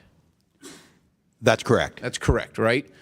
So now, look, I'm not going to hold you to knowing every single thing in these laws. There's a lot of paragraphs and wording and so on and so forth. But under your law that you signed, it prohibits the disclosure of information contained in the license or identification card applications for enforcing Title VIII of the United States Code. Just to make sure, are you familiar with what Title VIII deals with? I'm not specifically. Okay, so it deals with immigration, nationality, and aliens. Particularly, the law that you signed eliminates the requirement for Social Security numbers or proof of lawful presence. And furthermore, it's a violation under Section 14.4 of your code for anybody to research that. As a matter of fact, immigration status is classified as private under Section 13.18. So literally, the federal government, your partner, as you said, we work with our federal partners, can't use that driver's license information regarding people that are here illegally. Now, I don't understand the connection between the driver's license and the immigration piece, I guess. well, they can't because, well, let me make the connection for you. According to the Secretary of Transportation, 1/3 of Minnesota's non-domiciled commercial driver's licenses were issued illegally. Do you have a video ready to play for me? Can you play it now? This is what happens, Mr. Governor. This is what happens when you issue driver's licenses to people illegally. He is on the northbound lanes of 61 going the wrong way. You can see I'm going southbound on 61. He's in the northbound lanes on Highway 61. I'm crossing over there. And thank God, I don't know how much that thing weighs, 60, 80,000 pounds, 60 miles an hour. 18-wheeler. You can cut the video. He was licensed in your state under a law that you signed that precludes federal officials, your federal partners as you call them, from determining whether they're here illegally. That guy that was driving that truck couldn't pass the test. He didn't pass the test out on the road. There's another video, I'm not going to play it, but there's another video of a guy here illegally turning a truck like that around in the middle of a highway where people lost their lives because they were decapitated when they went underneath it. That's what happened. So my question for you is, this should be easy. Yep. What are you going to do to rectify the law that you signed that allows people here illegally to get a CDL? That tape was in Missouri, not in your state. Look, if you don't want to protect the people in your state, I guess that's your business and the business of your voters. But that driver was driving in Missouri. And if he'd have hit a bunch of people, quite honestly, to me, you could have been held liable. Yeah. Well, Congressman, first of all, Minnesota ranks in the top 3 safest states by highway data from your own department. Highway data? The data from the Department of Transportation for highway safety. We have the 3rd. We want everybody on our roads to be licensed. So are you saying based on that you're okay I'm not okay with that. I'm not okay with you or I speeding. I'm not okay with DUIs. But you signed this law that allows for that. You signed it. And you're going to do nothing about it? I can't speak to the specific on the CDL. What I can tell you is I referenced your law. It says House of Representatives, State of Minnesota. And I know there's a lot of words here. Case. I just know our roads are safer. Exactly the sections that allow for this to happen and preclude federal enforcement regarding immigration and the illegality of people receiving CDLs under your state's Driver provisions. safety and immigration are 2 separate things. Anybody, had that been a citizen or not, it's still tragic, it's wrong, we shouldn't do it. What I'm telling you is in Minnesota, we have the 3rd safest roads in the country. So you're good. You're good with this practice. I'm not good with that. Well, what are you good with? Because that's what's happening under your law. Well, I can't speak to the specific on if it's an outlier. We give license to people who then eventually... People get DUIs after we issue them. That happened last month. This is March. That happened a week and a half ago. Yeah, I don't know. Are you familiar? It's wrong. And look, but you're not going to do anything. Sure, we're going to do things. What are you going to do? Traffic laws against them. What are we going to do? Was this person arrested? I sure hope so. Well, that's good. And but he was licensed in your state under your law that you signed about a year and a half ago. Every day we give licenses and people speed. So we ticket them and try and stop that. What I'm telling you is I don't understand the connection between He's here illegally. He can't read, and he got a license under your provisions, and he's driving all across the country, imperiling everybody else. That's the connection. I can't speak because the data shows Minnesota is one of the safest driving states in the country. I don't know what to tell you. Another state's driving impaired. I don't know. Thank you, Mr. Perry. Thank you. Chair now recognize Mr. Min from California. I'm first, sir. Oh, you're next. Okay. Is that okay, sir? I didn't have it on the list, but Oh, I should have. I will yield to the ranking member. You can go ahead. I don't care. You sure? Okay. You can go ahead. I'll let her go ahead. I was tardy. I thank you, Mr. Min. I thank you, Mr. Chairman. Good afternoon, and thank you, witnesses, for coming today. So what I've heard so far is feeding our future, $250 million stolen, 50 convictions secured, the prosecution was working. Then the administration froze $10 billion in child care across 5 states. No evidence, no legal authority, no statutory process. A federal court ruled it unlawful and unconstitutional within 48 hours. Thank you, Attorney General Ellison and Attorney General Bonta, for that work. Then the lead prosecutor resigned. His team followed. Those prosecutions are now at risk. So the record shows they froze $10 billion illegally, lost in court immediately, and dismantled the prosecution, actually putting fraudsters in prison. Every single action made the fraud worse. This isn't incompetence, because incompetence is random. This was targeted, legally defective, and prosecutorially catastrophic. If this committee was serious about fraud, the first witness should have been the HHS official who sent the letter, not the Attorney General who beat them in court. Attorney General Ellison, what are we doing here? And I want actually to ask you, what is your office doing systemically to prosecute fraud in the state? Well, thank you for the question, Congresswoman. As I said, prosecuting Medicaid fraud is a very important work that we do. We do it every single day. We've secured millions of dollars for people. We've gotten millions in restitution. We've convicted people and held them accountable. We also represent state agencies and help those agencies support the work that they do. The fact of the matter is that this work we do to stop fraud is helping to protect public money. We're proud of it. And we also support federal prosecutions by providing them with information that they need to prosecute fraud, which we have done and will, of course, continue to do. So tell me this, how has the ability to prosecute that fraud and social services programs been affected by this administration? Well, it has been devastated by the actions of this administration. This administration has cut the number of prosecutors, but also has redirected FBI agents to do immigration as opposed to... Why have they cut those prosecutors? Those prosecutors actually, I said cut, but they actually resigned as a matter of conscience because the administration was trying to force them to investigate the widow of Renee Good. Say more. So many of them said that they couldn't work under those circumstances because it violated their personal ethical requirements. So they quit. So they left their jobs that they had sworn to do en masse because they were conflicted with conscience. That's right. And may I add, Congresswoman, that we have had motions to dismiss for the violation of a defendant's right to a speedy trial granted by judges in Minnesota because there's not enough federal prosecutors. And, one of those was a person who was a violent offender who was being prosecuted for felon in possession of a firearm. Case was dismissed because there are not enough people to perform the functions of prosecuting people who commit crimes. So this is having a devastating effect on our state. And in addition to all that, Congresswoman. Well, so let me get this straight. Help me understand. 50 convictions secured, additional prosecutions in limbo.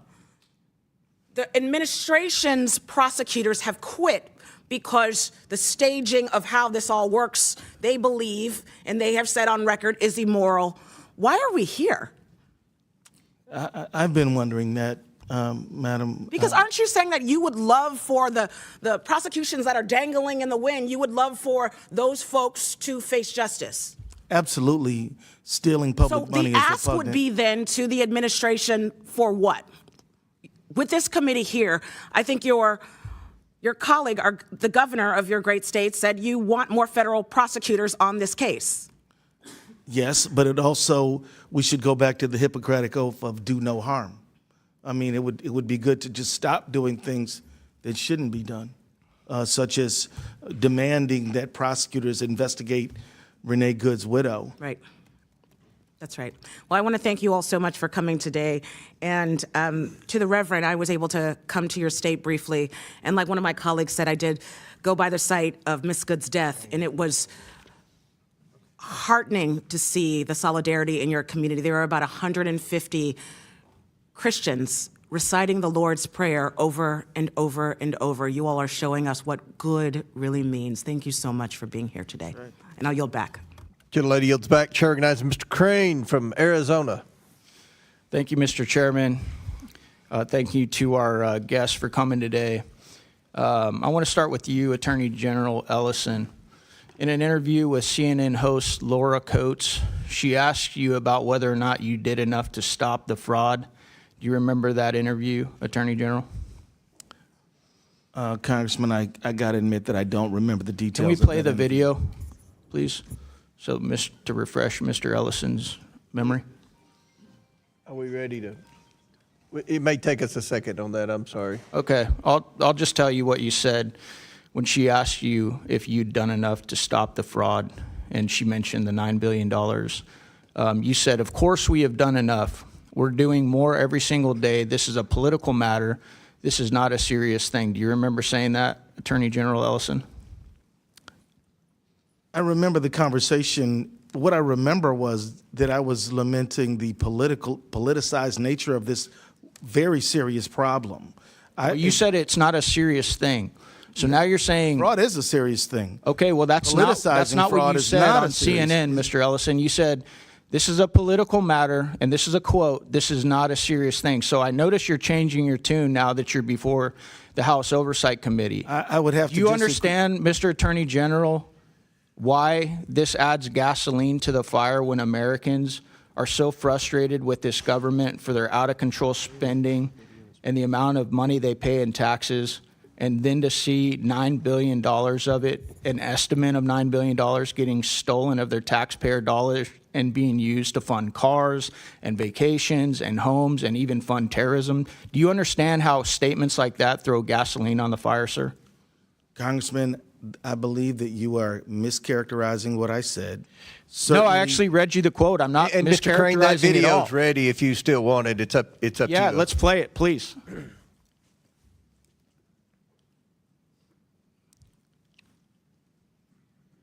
Is that there has been hundreds of millions of dollars, but now there are some estimates that there could be $9 billion or more. And Noam was just suggesting they took hundreds of people off the street who were involved in fraud. Are you confident your office has done enough? Of course, we've done enough, and we're doing more every single day.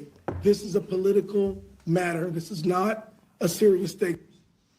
So how are you going to sit here, Attorney General, saying I'm mischaracterizing? I read word for word your quote. I then showed it to the entire dais, the entire audience here today. How are you going to sit here and say that I mischaracterized you? Congressman, I believe you mischaracterized me because clearly what I was referring to by not serious is that the serious issue of fraud is being politicized and converted into a political weapon. That is not a serious matter in my view. That is something that I believe all of us should take seriously, but we're not taking seriously enough. So, sir, I would say very clearly fraud is a odious, horrible, malignant thing. And that's why it should not be turned into a political weapon, but we should come together on a bipartisan basis. The reason it's becoming political, sir, is because of statements like that when confronted with the $9 billion of fraud in your state as the top cop in your state that you're clearly not doing enough to address. I want to move on.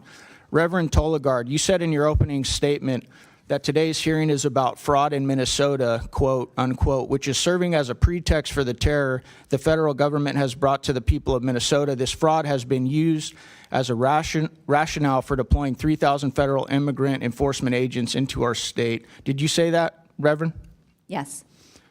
This is absolutely false. These federal agents were actually brought in to the state of Minnesota for a very specific operation to remove illegal alien criminals. It wasn't because of the fraud. That's being handled under a completely different agency and ICE and everything else. That's the U.S. District Attorney, okay? Did you know that? The administration has linked all of these things together. Well, they've linked the fact that you guys supported an open border that let in $15 to $20 million, and some of the fallout from that is fraud, like the $9 billion we're talking about today. Some of it are the rapists, the gangsters, the people that are committing fraud. They're burglarizing people, they're carjacking people. It's all kind of linked together. It's also linked to the SAVE Act, which many of you guys and my Democrat colleagues don't want to vote for, even though 83% of Americans support it. It's all linked together, but that's not what this operation was about. So you're bearing false witness in this hearing today, because that's not what that operation was about at all. What I'm here to talk about is the suffering of Minnesotans at the hands of federal agents, including children and their parents, and the great devastation and harm that it has caused across our state and across our wonderful communities. Have you spoken out about Mr. Lake and Chairman, Riley he's or any over of the his time. American victims that have been raped, murdered, or killed by these illegal aliens, Reverend? I didn't think so. I yield back. Gentleman yields back. Now, Chair recognizes Mr. Min from California. Thank you, Mr. Chair, for convening this hearing. Let's start at the outset by just stating the obvious. Waste, fraud, and abuse are horrible. They're stealing from taxpayers. They're taking money and food out of the mouths of hungry kids. I have spent my career fighting against fraud. I started my career at the SEC, prosecuting corporate fraud, continued on as a law professor, teaching the next generation. And as someone on the Oversight Committee, this is a very, very important issue to me. Again, every dollar that is stolen from these programs is a dollar that's not just taken from us hardworking taxpayers. It is something that is meant for a better use. And so I appreciate the gist of this hearing, but as I pointed out in prior hearings on allegations of fraud in Minnesota, the singular and exclusive focus on the Somalian community in Minnesota seems very partisan and wrong, because we know there's massive fraud across this country, particularly in southern states, including states like Florida and Mississippi. Mississippi is still at trial right now over $77 million in welfare fraud. Federal prosecutors have recently arrested a Russian national accused of submitting billions of dollars in fraudulent schemes in Texas and Florida. And of course, Oklahoma and Alabama consistently rank as the highest states when it comes to SNAP fraud. And yet we've only focused on Minnesota. Why? As a freshman member, I've been here 14 months, but I've learned that their House Republicans are all single-issue voters with just a handful of exceptions. And that single issue, the only thing that you all care about, is whether you're on Team Trump or not. And so when Donald Trump goes after Minnesota and falsely claims that he won the election there 3 times and that it was rigged against him, I pay close attention. When he says that he would no longer admit Somalians to this country because they contribute, quote, nothing to this country, I listen. That's a wildly racist statement, but it's going to reflect what Republicans are going to do, and that is why we're holding this hearing. I care about welfare fraud, and I care about the scumbags who rip off taxpayer money. But if this was about welfare fraud, we'd be also hauling in people like Mississippi Governor Tate Reeves and former NFL quarterback Brett Favre, who clearly knew about a scheme to send money to build a volleyball facility at the college his daughter was playing at, receive funds for $600,000 or more for work that he never did from the government, again, taking money from the mouths of children that are hungry. No, this hearing is not about welfare fraud. It's about placating Donald Trump. This committee is holding this hearing for the same reasons that it's ignoring the massive corruption we know that Donald Trump is engaged in his family, soliciting bribes from foreign governments and private companies in exchange for regulatory favor, for the same reason that Republicans are protecting pedophiles right now and that the DOJ is right now actively deleting Epstein files while we're at war with Iran. It's why they ignore their oath to support and defend the Constitution of the United States. It's why we're holding hearings on this rather than on ICE abuses or the fact that Donald Trump just took us into war without even consulting with Congress, let alone getting our authorization for military use or force or actual declaration of war in direct contravention of the Constitution of the United States. But for those of us who care about taxpayer dollars, let's focus on that. This is horrible, but of course we have seen instead a different type of abuse of our taxpayer dollars.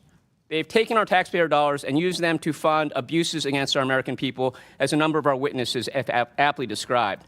And I want to just point out that until the murder of Alex Preddy, not a single DHS or ICE agent accused of wrongdoing, witnessed or videotaped assaulting Americans was suspended, faced any disciplinary action. That doesn't happen with police. When my local law enforcement are accused of misconduct, certainly if they're videotaped shooting someone, they are subject to an investigation. Maybe they're justified or not, but they're suspended, removed from duty, investigated. None of that has happened until the murder of Alex Preddy and the outrage around that. Now, Governor Walz, I want to just briefly ask you, what's the economic impact that the deployment of ICE in Minnesota has had over the past few months? Well, thank you, Congressman. I thank you for your characterization. I associate myself with you on fraud is horrific. It is corrosive. It hurts those people that are there, and taxpayers should demand accountability. And I think that's what we're trying to take.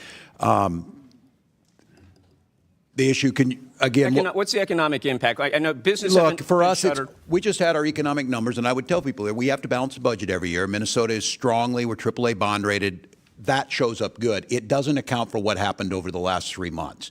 And by estimates, the city of Minneapolis estimates they lost $200 million alone. And I remind people, you saw pictures of Minneapolis. This happened across the state. Near my hometown of Mankato, Minnesota, in St. Peter, we saw a woman that was pulled over at gunpoint, a citizen. The chilling effect it had, businesses going under, especially immigrant-owned businesses, people who are here legally, citizens, starting businesses. We're Governor, shut I'm down. just going to reclaim my time to make one final point here. I was at Minneapolis, had the chance to meet with you and others. I also met with a number of local police chiefs, and one of the things they told me, first, this is not the first time ICE has operated in Minnesota. But in the past, what is different about this time is that they did not coordinate. They did not tell anyone. And that resulted in a lot of 911 calls because when you see masked men jumping out of vans, pulling people out, assaulting them, punching them in the head, as happens all the time with ICE agents. And by the way, that's not a matter of training. It's a matter of picking people who are predisposed to violence. That costs our local police quite a lot of money. It's one of the reasons I'm going to be introducing the Recoup Act so that local jurisdictions are repaid for the funds that they expend due to ICE misconduct. With that, I yield back. Gentleman yields back. Before I recognize Ms. Boebert, Mr. Gill, I understand you have a UC. Yep, thank you, Mr. Chairman. I ask unanimous consent to enter into the record a letter from the America First Policy Institute dated March 3rd, 2026, which details widespread and rampant fraud in Minnesota. Without objection, so ordered. Chair now recognize Ms. Boebert from Colorado. Thank you, Mr. Chairman. I'm going to summarize some of the things that have already been said here today rather than ask these questions directly. The federal prosecutors that we have now charged nearly 100 individuals across multiple Minnesota fraud schemes, including Feeding Our Future and related Medicaid, daycare, and autism programs, with 85 of those charged being of Somali descent. Governor Walz, your administration's Department of Education and Department of Human Services failed to act on multiple early fraud warnings about Feeding Our Future, allowing the theft of at least $250 million in federal child nutrition funds that were supposed to feed hungry kids during the COVID-19 pandemic. Governor Walz, I'd like to turn to the demographics and policy choices that enabled this. Since you took office, the Somali population in Minnesota has grown substantially. Recently, Fox 9 reported, the reporting puts the total over 107,000. Did your administration's soft on immigration policies, including expanded refugee programs and temporary protected status, contribute to that rapid growth? I couldn't speak to why people move to Minnesota, other than it's a great place to live. It could be a sanctuary policy and refugee programs and temporary protected statuses. According to the Center for Immigration Studies analysis of census data, 81% of Minnesota households headed by Somali immigrants receive one or more forms of public assistance, compared to just 21% of native-born Minnesotan households. Why is that disparity so extreme under your watch, sir? I can't speak specifically, Congressman, but I would anticipate that new generation immigrants, whether they be Norwegian or whether they be Hmong or whether they be Somali, probably on the front end as they're establishing home ownership, education. I think we should be bringing folks to our country that are going to contribute and not just siphon off of the tax dollars They are of contributing. American citizens. Governor Walz, yes or no, would stricter vetting of immigrants and refugees have prevented many of these fraudsters from entering our country in the first place? I wouldn't have any way to know that. Do you agree with stricter vetting processes for those who are coming to our country? I don't care where you're coming from. If you commit fraud, you're going to jail in Minnesota. That's what I care about, and that's what I'm here for. Yes or no, should Somali immigrants or any other immigrants who defraud American taxpayers and steal funds intended for hungry children be deported immediately? That's a decision for the federal government. You're responsible for immigration. Governor Walz, do you know who Victoria Eileen Harwell is? I do not believe I do. What about American Mafalda Tyer? I don't believe I do. There. These are Minnesota women who were brutally killed by illegal aliens in your state. You don't know who they are, so I would also assume that you did not attend their vigils or speak out to their families when they were brutally killed by illegal aliens. I'm not familiar with both of these, no, Congresswoman. No, just the hard-hitting CNN ones. Yes or no, would you support ending Minnesota's sanctuary policies to stop these fraudsters and murderers from using your state as a safe haven? Well, as I said on June 12th, we don't have sanctuary policies, and Tom Homan reiterated that here in the past few weeks, that we do not either, and that we are cooperating Will you as direct, thank you, Governor, will you direct local law enforcement to fully cooperate with ICE and federal agents and follow federal immigration laws that are currently on the books? They do. If they want to do more, they can, but we have a floor that they have to. And that's been proven time and time again in Minnesota over this. That's why they're leaving, because we had cooperated. Okay. Final question for you, Governor. There are multiple documented reports of Somali immigrants entering sham marriages, including siblings and close family members, solely for immigration purposes. Are you aware of these reports, and what, if anything, has your administration done to stop this kind of immigration fraud happening in your state? States are not responsible for immigration screening, and I'm not familiar with what you're You're not responsible for any vetting whatsoever? Federal Okay, well, government. this is happening under your watch, and there's immigration fraud, so we will do everything that we can. And hopefully you allow your local law enforcement officers to coordinate with federal agents when we are going after these immigration fraudsters. As Thank we you, do. Governor. Thank you, Madam. Chair now recognizes Mr. Walkinshaw from Virginia. Thank you, Mr. Chairman. Governor, would you agree that fraud is not a victimless crime? I would agree with that. It is not a victimless crime. Thank you. And it's my understanding that in Minnesota, you as governor, you do not have the unilateral power to pardon those convicted of state crimes, but you and Mr. Ellison and I think one other person sit on a panel that can issue pardons. Is that correct? Yes, with the Chief Justice of the Supreme Court. Thank you. In your time on that panel, can you recall ever pardoning an individual convicted of fraud? I can't recall. I can't state either way. Okay. Mr. Ellison, any recollection of that?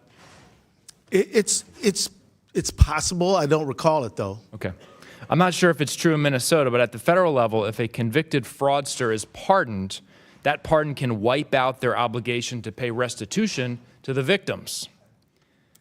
Are any of our witnesses familiar with this individual? I know you're far away. His name is Jason Galanis.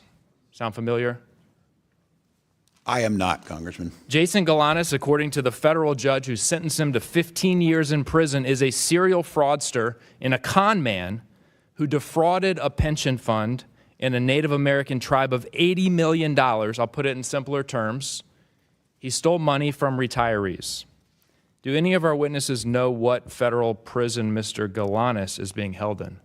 I do not, Congressman. He's not, because President Trump, our fraudster in chief, the namesake of the fraudulent Trump University, the fraudulent Trump Foundation, the fraudulent Trump Organization, pardoned him and relieved him of the requirement to pay restitution to his victims. A member of this committee, Mr. Jordan, recommended to President Trump that he be pardoned. Any of our witnesses familiar with this individual? His name is Jeremy Hutchinson. I am not, Congressman. Mr. Hutchinson is a former Arkansas state senator, Republican, convicted of a multi-million-dollar public corruption scheme, embezzlement, bribes, illegal campaign contributions, conspiracy to commit bribery. Mr. Homan might know something about that, for passing legislation that benefited an orthodontist who was paying him off. President Trump's Department of Justice in his first term prosecuted him. A judge sentenced him to 8 years in prison and ordered him to pay $355,000 in restitution to his victims. Any of our witnesses know where Mr. Hutchinson is serving that sentence today? I have a guess. I have a guess, too. He's not serving a sentence because President Trump pardoned him, relieving him of his restitution obligation. A corrupt politician, prosecuted by Trump's Justice Department in the first term, pardoned by Trump in this term. Trump has pardoned fraudster after fraudster, denying victims, we talked about victims, taxpayers, senior citizens, children, the restitution they deserve. $1.3 billion. That's the total that Trump's pardoned fraudsters have been relieved of paying their victims. The chairman called this hearing because he's concerned about fraud, about accountability. I share those concerns. But where is the hearing On the $1.3 billion Trump has relieved his pardoned fraudsters from paying their victims. Did those victims get a voice in this Congress? There's a lot of outrage today. Raised voices on both sides. Will we raise our voices on behalf of those who have been victimized by President Trump's pardoned fraudsters? Governor Walz, what signal would it send if you and Attorney General Ellison and the judge who sit on this panel were to pardon some of the fraudsters who have committed this fraud in Minnesota? What signal would that send? What impact could that have? Congressman, I believe it would send a signal that we don't take it seriously, because you have to put these people in jail and they have to serve their lengthy sentences and they have to do restitution.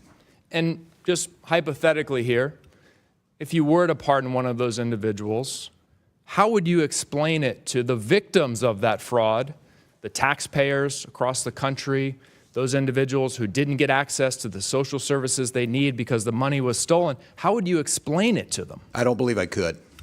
I don't think you could either. May I share, Please. Congressman, that generally when people get any kind of a pardon in Minnesota, they've done all their sentence.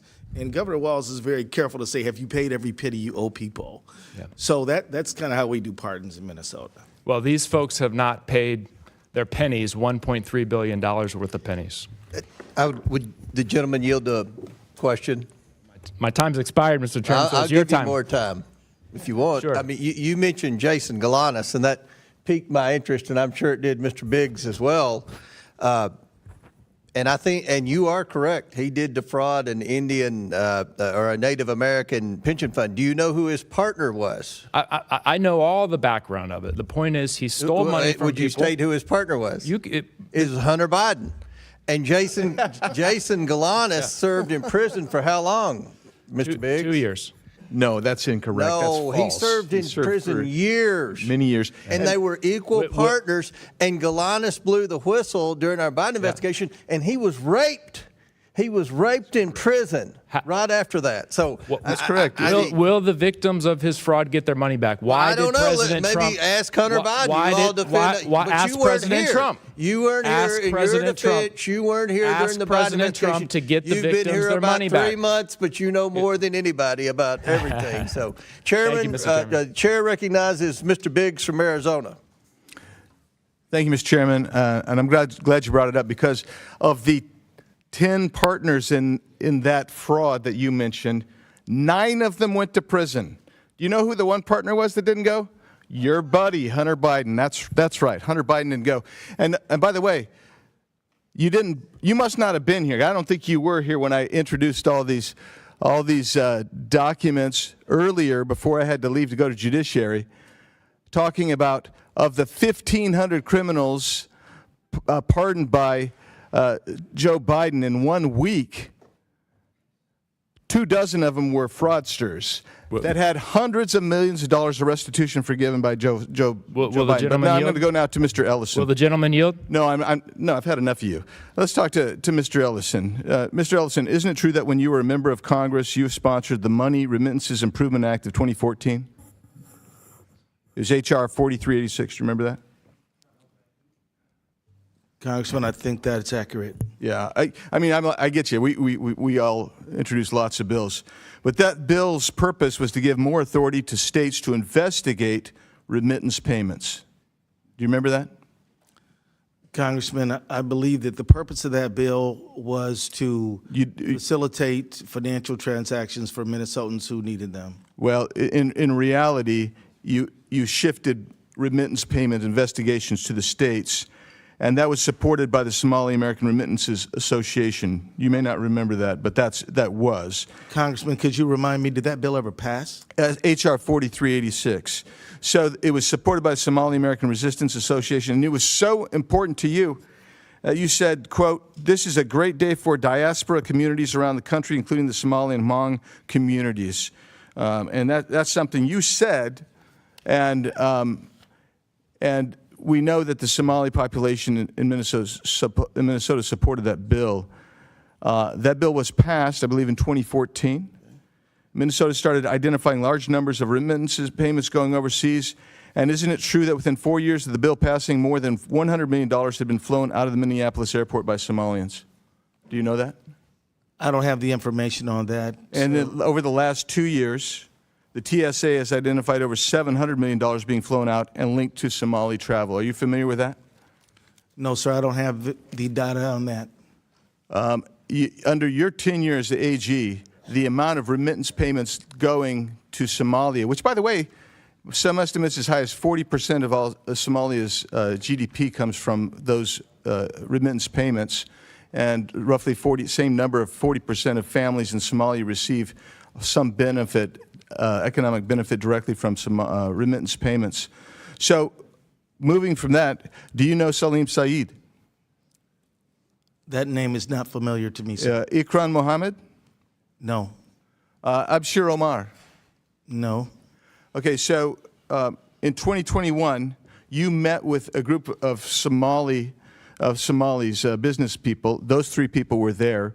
Safari Restaurant, Partners in Quality Care, also known as Parties in Nutrition, some of their named partners, and Feeding Our Future representatives, including Abshir Omar, who said they were having difficulties because they were being investigated, and that conduct is very racist, xenophobic, and Islamophobic. Do you remember that meeting? Yes, I do, and I'll tell you that these are people who were fraudsters.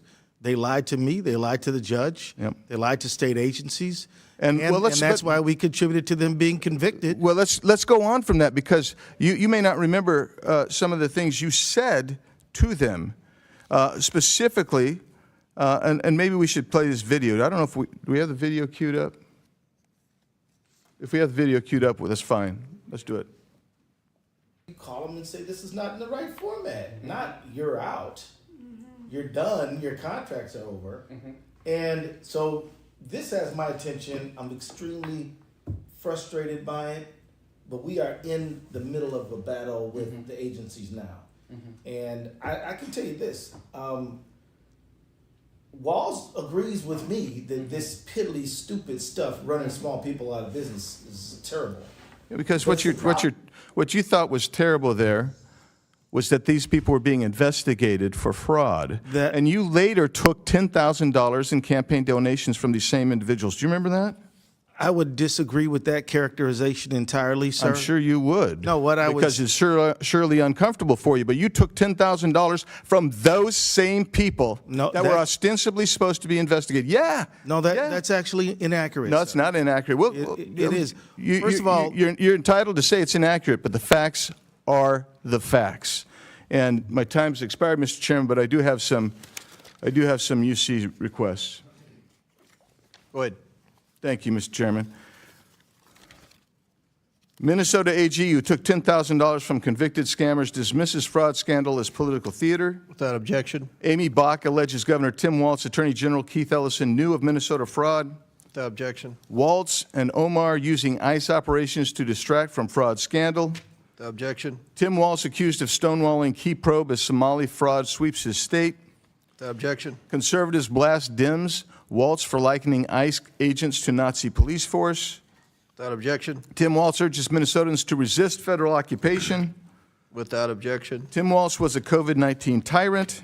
Without objection. Anti-ICE agitators set up blockade on Minneapolis Street to check drivers' license plates. Without objection. Minnesota Attorney General's legal opinion could threaten some county agreements with ICE. Without objection to order. ICE restricted from Minneapolis-owned parking areas under Mayor Fry orders.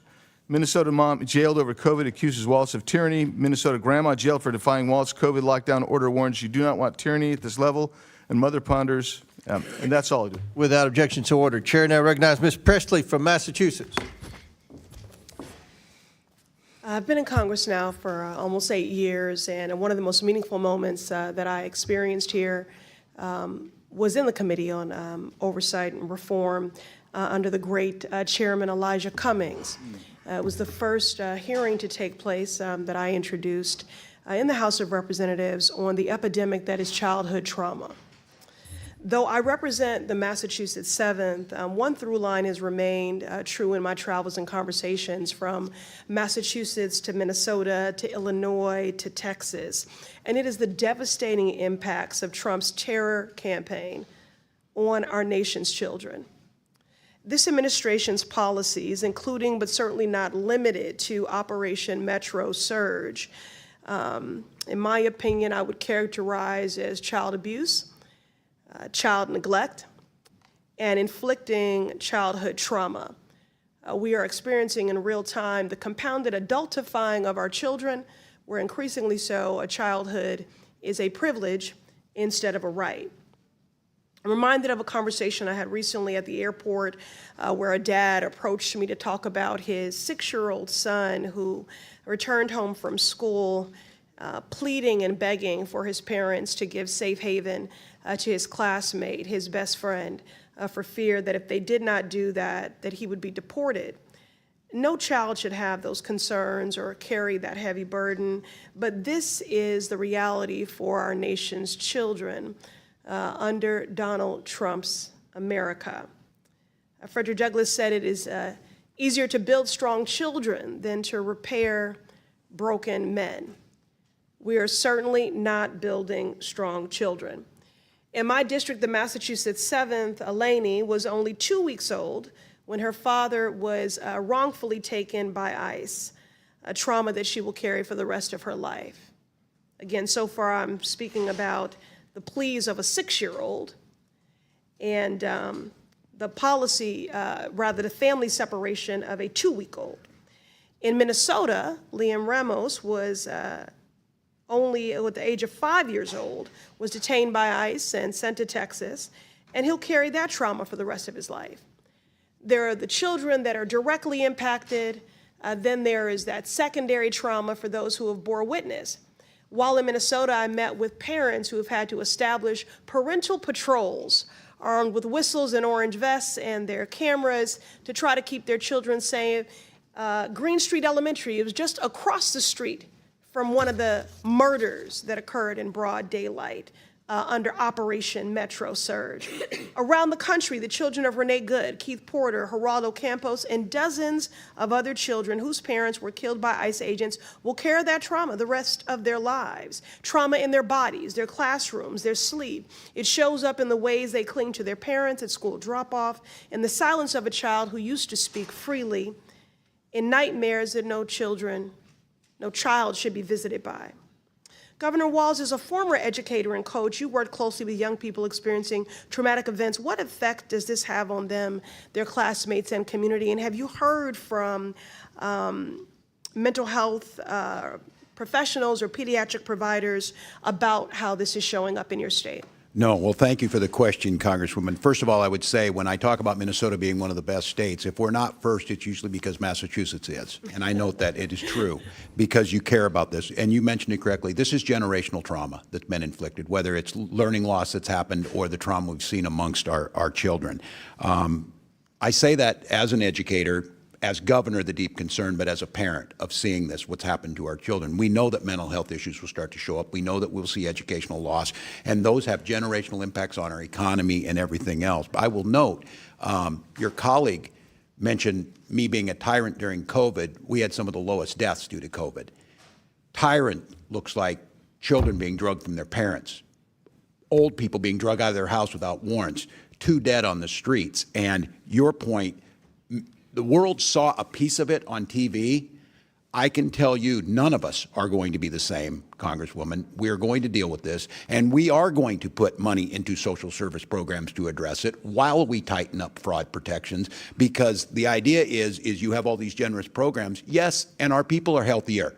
Our people are more educated. Our economy's stronger. So thank you. Thank you. I ask unanimous consent to enter into the record a February 2026 article from Hechinger Report titled Parental Stress, Raids, and Isolation, How Immigration Enforcement Traumatizes Even the Youngest Children. Without objection to ordered. You know, as I close, I've always taken issue with the myth that children are resilient. It's something that people say because I guess it brings them comfort. The false notion that if you hurt kids, they will automatically heal. It allows policymakers to inflict harm and then to look away. But children are not collateral for reckless and godless policies, and they should not be ignored. Rather, we should center children to understand the impacts of all these policies. And Governor Walz, with these remaining seconds. I'm sorry, ma'am. Okay, well, I yield. All right, thank you. Chair now recognizes Mr. Sessions from Texas. Mr. Chairman, thank you very much. To my two former colleagues, I would welcome you back, and I know that this is something that is not as easily done. And I recognize that. I want to thank our Methodist preacher for being here. I want to put in some context what you've heard today, and that is probably to both of you, not a lot has changed up here. We're still trying to play the gotcha game. We're still people are trying to do their job. That's what we are trying to do here. We come back and talk about children, yet we forget that President Biden, President Obama had tens of thousands, 800,000 children that were lost by them that President Trump is still trying to find. We talk about not trusting ICE, which is a federal component, and yet the Boston bombers caused chaos. I can't imagine why we wouldn't want to form up a relationship instead of saying ICE is no good, we don't want you. It is the federal component. So with all that said, in fairness to each of you, you've heard what we've said today. So I would ask you, Governor, and then I will say it right up front, I was kind of hoping that you might show up, or both of you might show up, because you're a Methodist preachers here, and say, we didn't do everything right. We think there were a lot of things done wrong. We think we want to learn. We come and ask that you understand that this is something that happened in our midst. My Methodist preacher, I'm a global Methodist. My Methodist preacher meets with me pretty often and makes sure that he knows and I know I look for balance, I look for fairness, I look for objectivity, and I know you've not been placed in a very good position now, but I got 3 minutes left. Governor, what did we do wrong here? How do you want to set that record straight? Because otherwise it's going to be a he said against you guys, and I want you to tell me, where did we get it wrong on this side? Well, Congressman, I appreciate that, and I do say... and you and I are friends. We are, and I've said it publicly before. We disagreed on some issues, but we had a lot of conversations on the floor. Look, I think I agree with you. As governor, I've taken accountability for this. I'm not going to run again. I need to spend the time fixing this. This does undermine trust in government. Do I wish there were things that could have happened earlier? Yes, but in this job, wish didn't do it.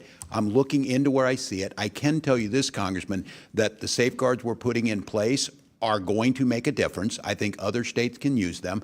I think one of the things is, I asked if helping in the partnership piece of this, understanding that this happens in all states. I'm certainly not proud this happened. I certainly understand it happened on my watch. Whether it predated me or not, I'm here. I think some of the things is there's some legal changes we need around Medicaid eligibility issues that you're talking about that actually might get at this, because I would hope, Congressman, you and I agree, these programs are valuable and they need to go to the people who need them. And we need to stop the fraud that's in there. And I'm trying to explain to you what we did from the beginning. These people continue to be a moving target, and they are very sophisticated. Is there still a problem? Is there still fraud happening? Is there still a problem we'll say in Minnesota? I know we're not. I think there's more work to be done. Yes, I will tell you that. And we're working on it. I have a package that I introduced last week. One of the things that I think is going to be helpful, and I know you're working on it up here, is the ability to use AI. It's the pre-screening. What you don't want to hear from us is, and I don't want to hear, that we're arresting people after they did it. We need to stop it before it happened. And I agree with some of that. We're moving We do need to arrest them, however. We do, but if we're just continuously chasing our tails, it's like I said, if you arrest I'd like to keep working with you, because we've got to stop this. And so I would welcome that. If you put together a list that we can send to other governors and say, here's what we did. That's fantastic. Congressman Sessions, let me just say thank you for your question. I absolutely think there is more that all of us can do to protect the public dollar and get the money where it was intended to go. There are all kind of ways to make sure. Yes, sir, but we're talking about the lessons learned. Are you going to show up today and take, as the governor did, and say, we made a mistake, I owe an apology to people, We believe that what you've tried to do today to defend, I'm not trying to put you in a corner, General. I'm trying to get you, because we're sitting here trying to get to where we're going to go. I can assure you, Congressman, that I am here to work to improve this system, and there are improvements that can be made.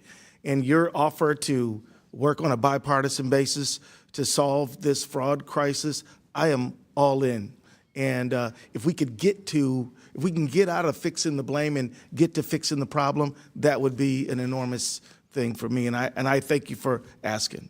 Well, it's my hope that you will know that being here today, we're doing our job, other people doing their job, but we've got to get to where we can then say, and here is the problem, and we'll take. So Governor did, I accept responsibility, and let's get on to fixing this, because tomorrow is a new day. Mr. Chairman, I appreciate the time. Yes, sir. I yield back my time. Thank you. Chair recognizes my friend, Ms. Tlaib.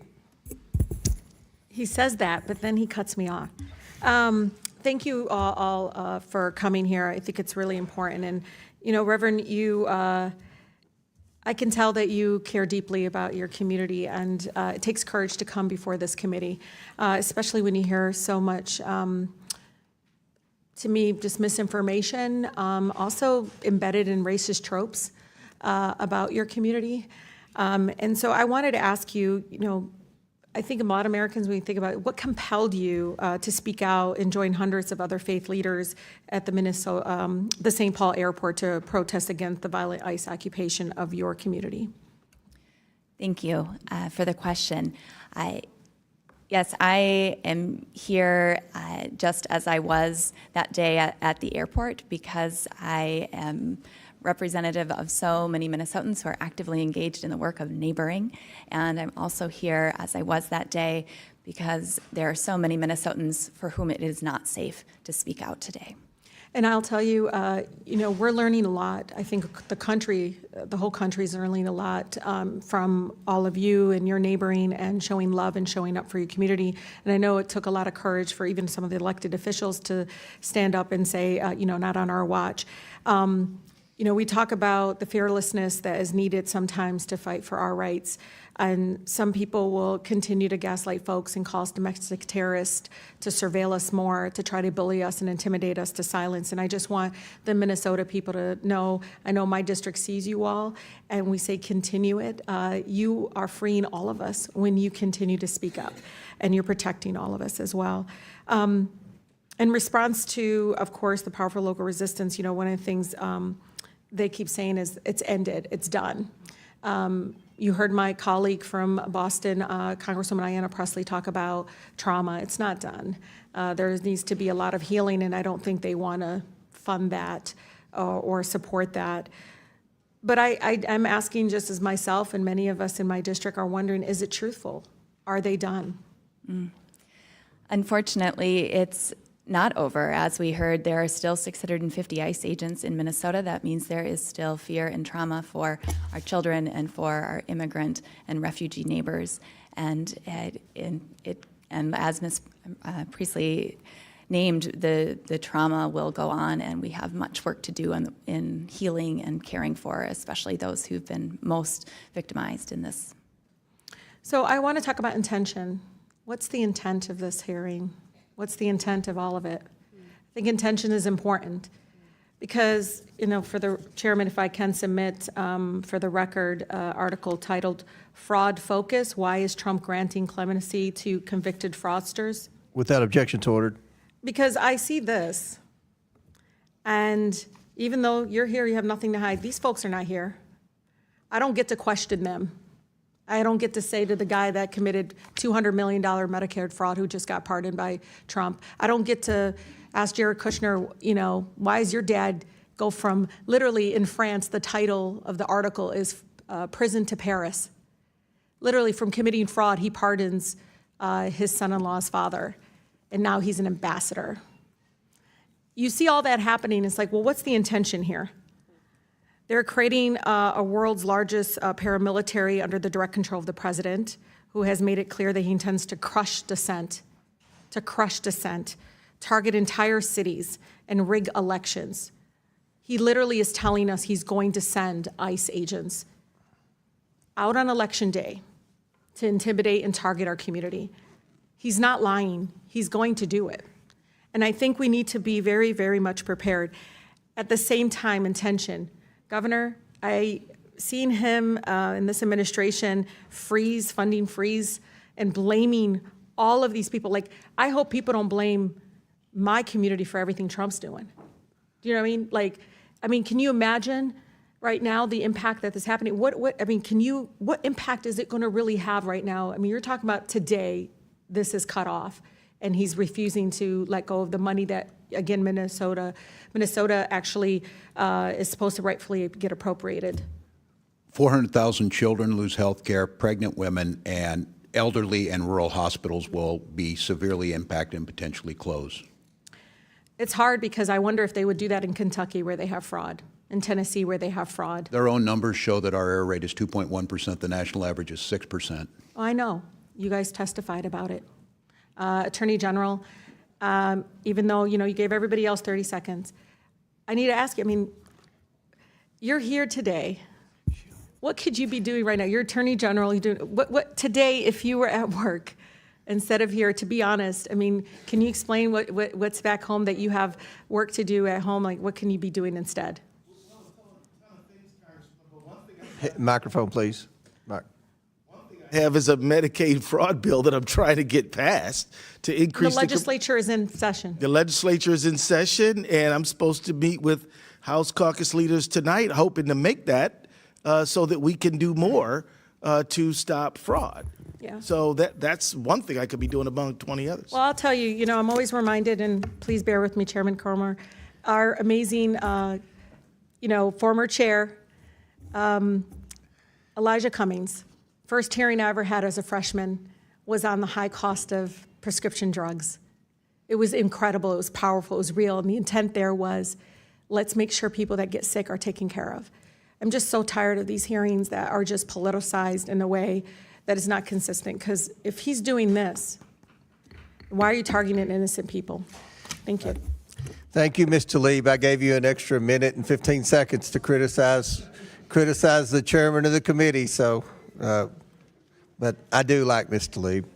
Chair recognizes Mr. Gill from Texas. Thank you, Mr. Chairman, and thank you to the witnesses for taking the time to be here. Governor Walz, are you familiar with the early intensive developmental and behavioral intervention benefit? I am, Congressman. Got it. It provides services for autism patients. Is that right? That is correct. Got it. And when did you become governor? In January of 2019. In 2019. Okay. So using 2018 as a baseline, do you know what that program paid in Medicaid claims? I do not, Congressman. It's about $671,000. Do you know what that program paid in Medicaid claims in 2024? I don't have the number in front of me. $342 million. That's about a 500x increase over 6 years. Was there 500 times the number of autism patients in that time period? I couldn't speak specifically to it, but I will say, Congressman, that doesn't sound reasonable, right? You don't think there was a 500x increase in the number of autism patients in 6 years, right? Correct, and that's why we ordered on-site visits starting back in 2024. So we agree that doesn't sound reasonable. Would you also agree that a single taxpayer dollar wasted on fraud is a dollar too much to tolerate? Yes. Yep, and would you agree that as governor, ultimately you're responsible if tax dollars are defrauded? Yes, I would agree. Yep. Would you also agree that calling somebody racist is a serious accusation? If they are racist, I think it's probably I'm asking accurate. you, is that a serious accusation to make about somebody? I think it's just an observation of reality. All right, well, let's go there. Is it racist for a government official to identify fraud? No. No. Is it Islamophobic? To identify fraud? To identify fraud? No, I don't believe it would be. How come multiple whistleblowers have said that your administration told them not to say anything about widespread fraud across multiple agencies because doing so would be considered racist or Islamophobic? I can't speak to it because it's not anything I would say. Well, that's what your administration has said and has told whistleblowers, and as you just testified, the buck stops with you. That's what you stated in your in your statement whenever you announced you weren't running again. Are you familiar with Faye Bernstein? Yes, I'm familiar with the name. She's a Democrat, isn't she? I wouldn't know that. She stated publicly that she's a Democrat. She's only voted Democrat in her life. She's also stated publicly that she was retaliated against and called racist, and that her work responsibilities were diminished whenever she was highlighting fraud within your administration. Are you familiar with that? I couldn't speak to Why do you think she would allegation. Why do you think she would say that? I can't speak for what you she have no would think. idea? I do not. You would agree that the tone in your administration comes from you ultimately, right? The tone is that. The tone of how you might deal with whistleblowers. Right, and we protect them. Wait, it doesn't sound like you're protecting them. We heard from Representative Kristen Robbins, quote, "We have dozens of credible whistleblower reports saying the exact same thing, that people were told not to say anything because they'd be called racist or Islamophobic or it would hurt the state." Do you think it's racist or Islamophobic to highlight and try to stop fraud? It is not, and I certainly wouldn't It's know. not, but that was the message your administration was sending to multiple whistleblowers. I can't speak to that. You can't speak to that. You don't want to speak to that, I think. I have over 40,000 be employees, retaliated Congressman. against? Pardon me? Do you think whistleblowers should be retaliated against? Absolutely not. They have strong protections in Minnesota and lots of paths. And the paths go for the That's not OLA. what we're hearing from whistleblowers. Faye Bernstein, who, again, has stated that she is a Democrat, she's only ever voted Democrat, says That that she doesn't was matter whether subjected she's to, quote, Democrat or a smear Republican. campaign for trying to make leadership aware of illegal contracting practices. Why do you think that happened? I can't speak to that, Congressman, because we don't do it. You just don't know anything? I do know that we have strong whistleblower protections, and I can't speak. That's not what the whistleblowers are saying. According to another report, quote, "There's just a continuous effort to stifle you, to shut you up, and it's impossible to overcome." Your administration's response to whistleblowers has also been described as, quote, "nearly unbearable retaliation." We've heard claims that, quote, they've been denied vacations, promotions, and that it's hurt people's careers to speak out against fraud. Do you think that had something to do with the prevalence of fraud in your administration? I can't speak to it, but it Are you doesn't going to take happen. responsibility for this? I supervise 40,000 employees. State agencies You have their own. supervise a lot of employees, and as you have said, the buck stops with you. And your administration has treated whistleblowers like absolute dirt, and that's a big reason why we've seen so much of our hard-earned tax dollars defrauded.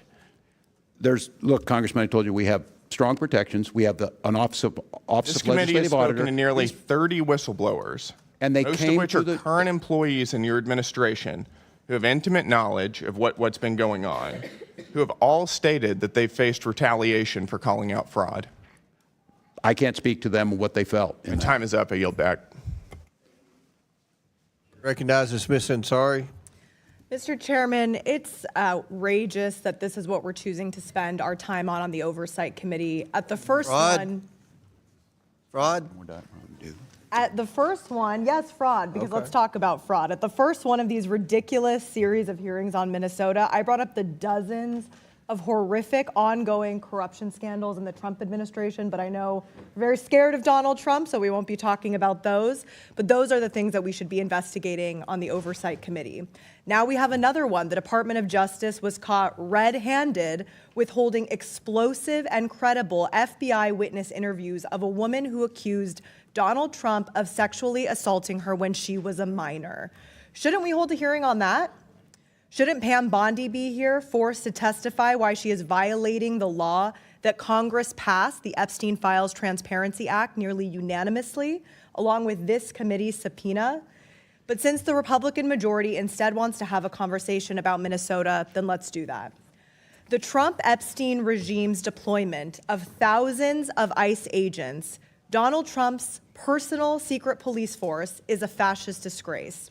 These untrained agents terrorized the people of Minnesota, violated their rights, and even shot them dead in the streets. I want to remind us all about what happened to Alex Preddy, an intensive care nurse murdered by CBP agents while trying to protect a woman that the officers were assaulting. After his murder, Stephen Miller said Alex was, quote, a domestic terrorist who tried to assassinate federal law enforcement, a would-be assassin, and an assassin.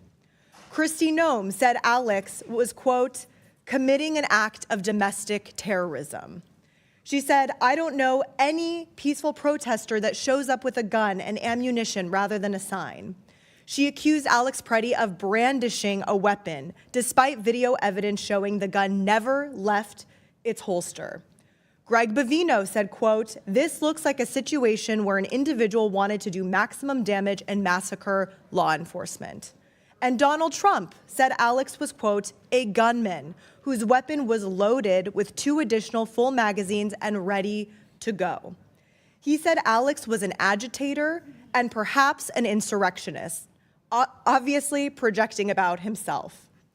Dictators in other countries would literally be impressed at how brazen these lies and propaganda spread by the Trump regime and Kristi Noem are. So Governor Walz, I want to thank you and Attorney General Ellison for putting up with all of the lying and hypocrisy from the Republican majority. Governor, is the Trump administration attempting to block Minnesota state and local police from investigating the murders of Alex Preddy and Renee Nicole Good? I believe we're not getting any cooperation, and we were told we would not be part of that. Attorney General may know more. Yes, Congresswoman, we have been told that we would not have access to investigative file, which would include evidence that would be relevant to the investigation in both cases. And even there's one case, shooting incident that that was non-fatal, and that one has also been, we've been frozen out on that as well. So 2 follow-up questions. We had to go to court to get the evidence preserved. Okay, Yeah. and 2 follow-up questions, and whichever one of you wants to answer. Why do you think that might be the case, and is this out of the ordinary? It is wildly out of the ordinary. I can tell you that our local FBI, ATF, even before Operation Metro Surge, you heard about ICE matters, but you didn't hear about it nearly as much as we do now. This is an extraordinary departure from what we know. And we routinely work with federal partners, and we never had problems until now like this. I would just speculate that they need to take accountability for it, and I think they understood what the world saw, that this was improper, and it needs to have justice for these families, and it doesn't appear, I hope those questions are being asked of Secretary Noem today. And Governor Walz and Attorney General Ellison, are you committed to getting to the truth about the murders of Alex Preddy and Renee Good? Absolutely, yes. Yes, I pledge to their families we do that. Thank you. We need to hold this administration accountable for these murders, starting by impeaching Kristi Noem for gross misconduct, lying to Congress, and failure to uphold the laws and the Constitution. I yield back. Chair recognizes Mr. Grothman from Wisconsin. Thank you. We'll go for Governor Walz again. A major focus of today's hearing has been the misuse of federal funds distributed through the Child Care and Development Block Grant. This program is supposed to be helping working families afford child care, and I think the taxpayers expect these programs to be protected from waste and fraud. Most states operate these programs responsibly. The national improper payment average is about 4%. As you know, I kind of watch what's going on in Minnesota because it's a state adjacent to Wisconsin. And it's amazing, if you're a congressman, the number of people who get Minnesota and Wisconsin confused. But when that number climbs above the national average of 4%, it should be a warning sign that oversight has failed. Minnesota's improper payment rate got up to 11%. It's not a small administrative mistake, over almost 3 times the national average. That is a system that's clearly not being monitored the way it should be. When Wisconsin had a similar program several years ago, when I was in the state legislature, in 2010, we uncovered fraud in our child care assistance program. Wisconsin did not look away. We took responsibility, implemented serious reforms, and those reforms included expanding background checks for providers, creating a dedicated fraud investigation unit, strengthening eligibility requirements, and instituting a comprehensive audit system. That would have been when Scott Walker was governor. Because of these reforms, Wisconsin now has an improper payment of under 1%. So in other words, we almost totally wiped out the problem. It didn't happen by accident. It happened because Governor Walker took responsibility and acted quickly. He thought fraud was a problem. Governor Walz, Minnesota had similar warning signs. Investigators, auditors, even internal officials kept raising concerns about fraud in social service systems. And it didn't just cost taxpayers money. These programs are meant to help children and working families. When fraud drains millions of these dollars from these programs, that money is not reaching the people it was intended to serve.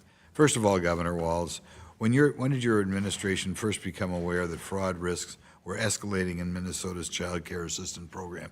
You were kind of an outlier in the whole country. Well, thank you, Congressman. This dates back to about 2012 that the action has been being taken. And as I stated earlier, on our first days in office, we started taking action. I would ask, if I could, on this, anything that Governor Walker did, I would appreciate if you would show us what those actions were. We're more than happy to implement them, and that's what we've started over the last 7 years. Reports indicate that some providers continued receiving payments even after the fraud concerns were raised. Was that a decision made by your administration, and who specifically you feel did not? I can't speak specifically to which those were. Decisions are made at the department level, but I can't speak to what those allegations were. We're told it was still 11% under your administration. When fraud indicators appear in a program funded by federal taxpayers, do you believe the responsible action is to pause payments until those concerns are investigated? I don't think it's that simple. As I said, these programs provide a really important service, and child care is a critical one. The issue is trying to make sure the legitimate payments are made and that you're stopping fraud. So I don't think in all cases that pausing those payments is the right action. Okay, just in general, I'll say when the fraud percentage reached 11% in Minnesota, and we got it down under 1% in Wisconsin, I think it's a cause for concern. I'll give you another question, because a little bit of this hearing wandered a little bit to what happened in your streets out there. When any agency comes to Wisconsin, any federal agency, I've talked to several of our sheriffs, could be ICE, could be Bureau of Alcohol, Tobacco, and Firearms, could be FBI, could be Secret Service. Our sheriffs always try to coordinate with the federal agencies, ask them what they need. You need us to set up a perimeter. Can we help you by transporting people to the local jail? Do you just want some squad cars parked around to presumably keep troublemakers at bay? That was not done in Minnesota like it's routinely done in certainly all of. I don't think that's a correct characterization. I think Tom Holman indicated that those things do happen and have been happening. During the time in which you had the serious riots, or whatever you want to call them, in Minnesota, I believe that you did not reach out for your state law enforcement to help out federal law enforcement, in part because you're a sanctuary state. And that is incorrect. Tom Holman indicated we are not. I don't know what to tell you, Congressman. We did. We want to cooperate. That's not what you saw on the streets. Right. We did not see cooperation. You saw ICE agents shooting people in the head. You saw little children being drug out. You saw ICE agents indiscriminately throwing smoke grenades. And I think what the world saw was peaceful resistance and a defense of their neighbors. So this is not about immigration reform. This was about an untrained force that came in, not with the intention of immigration.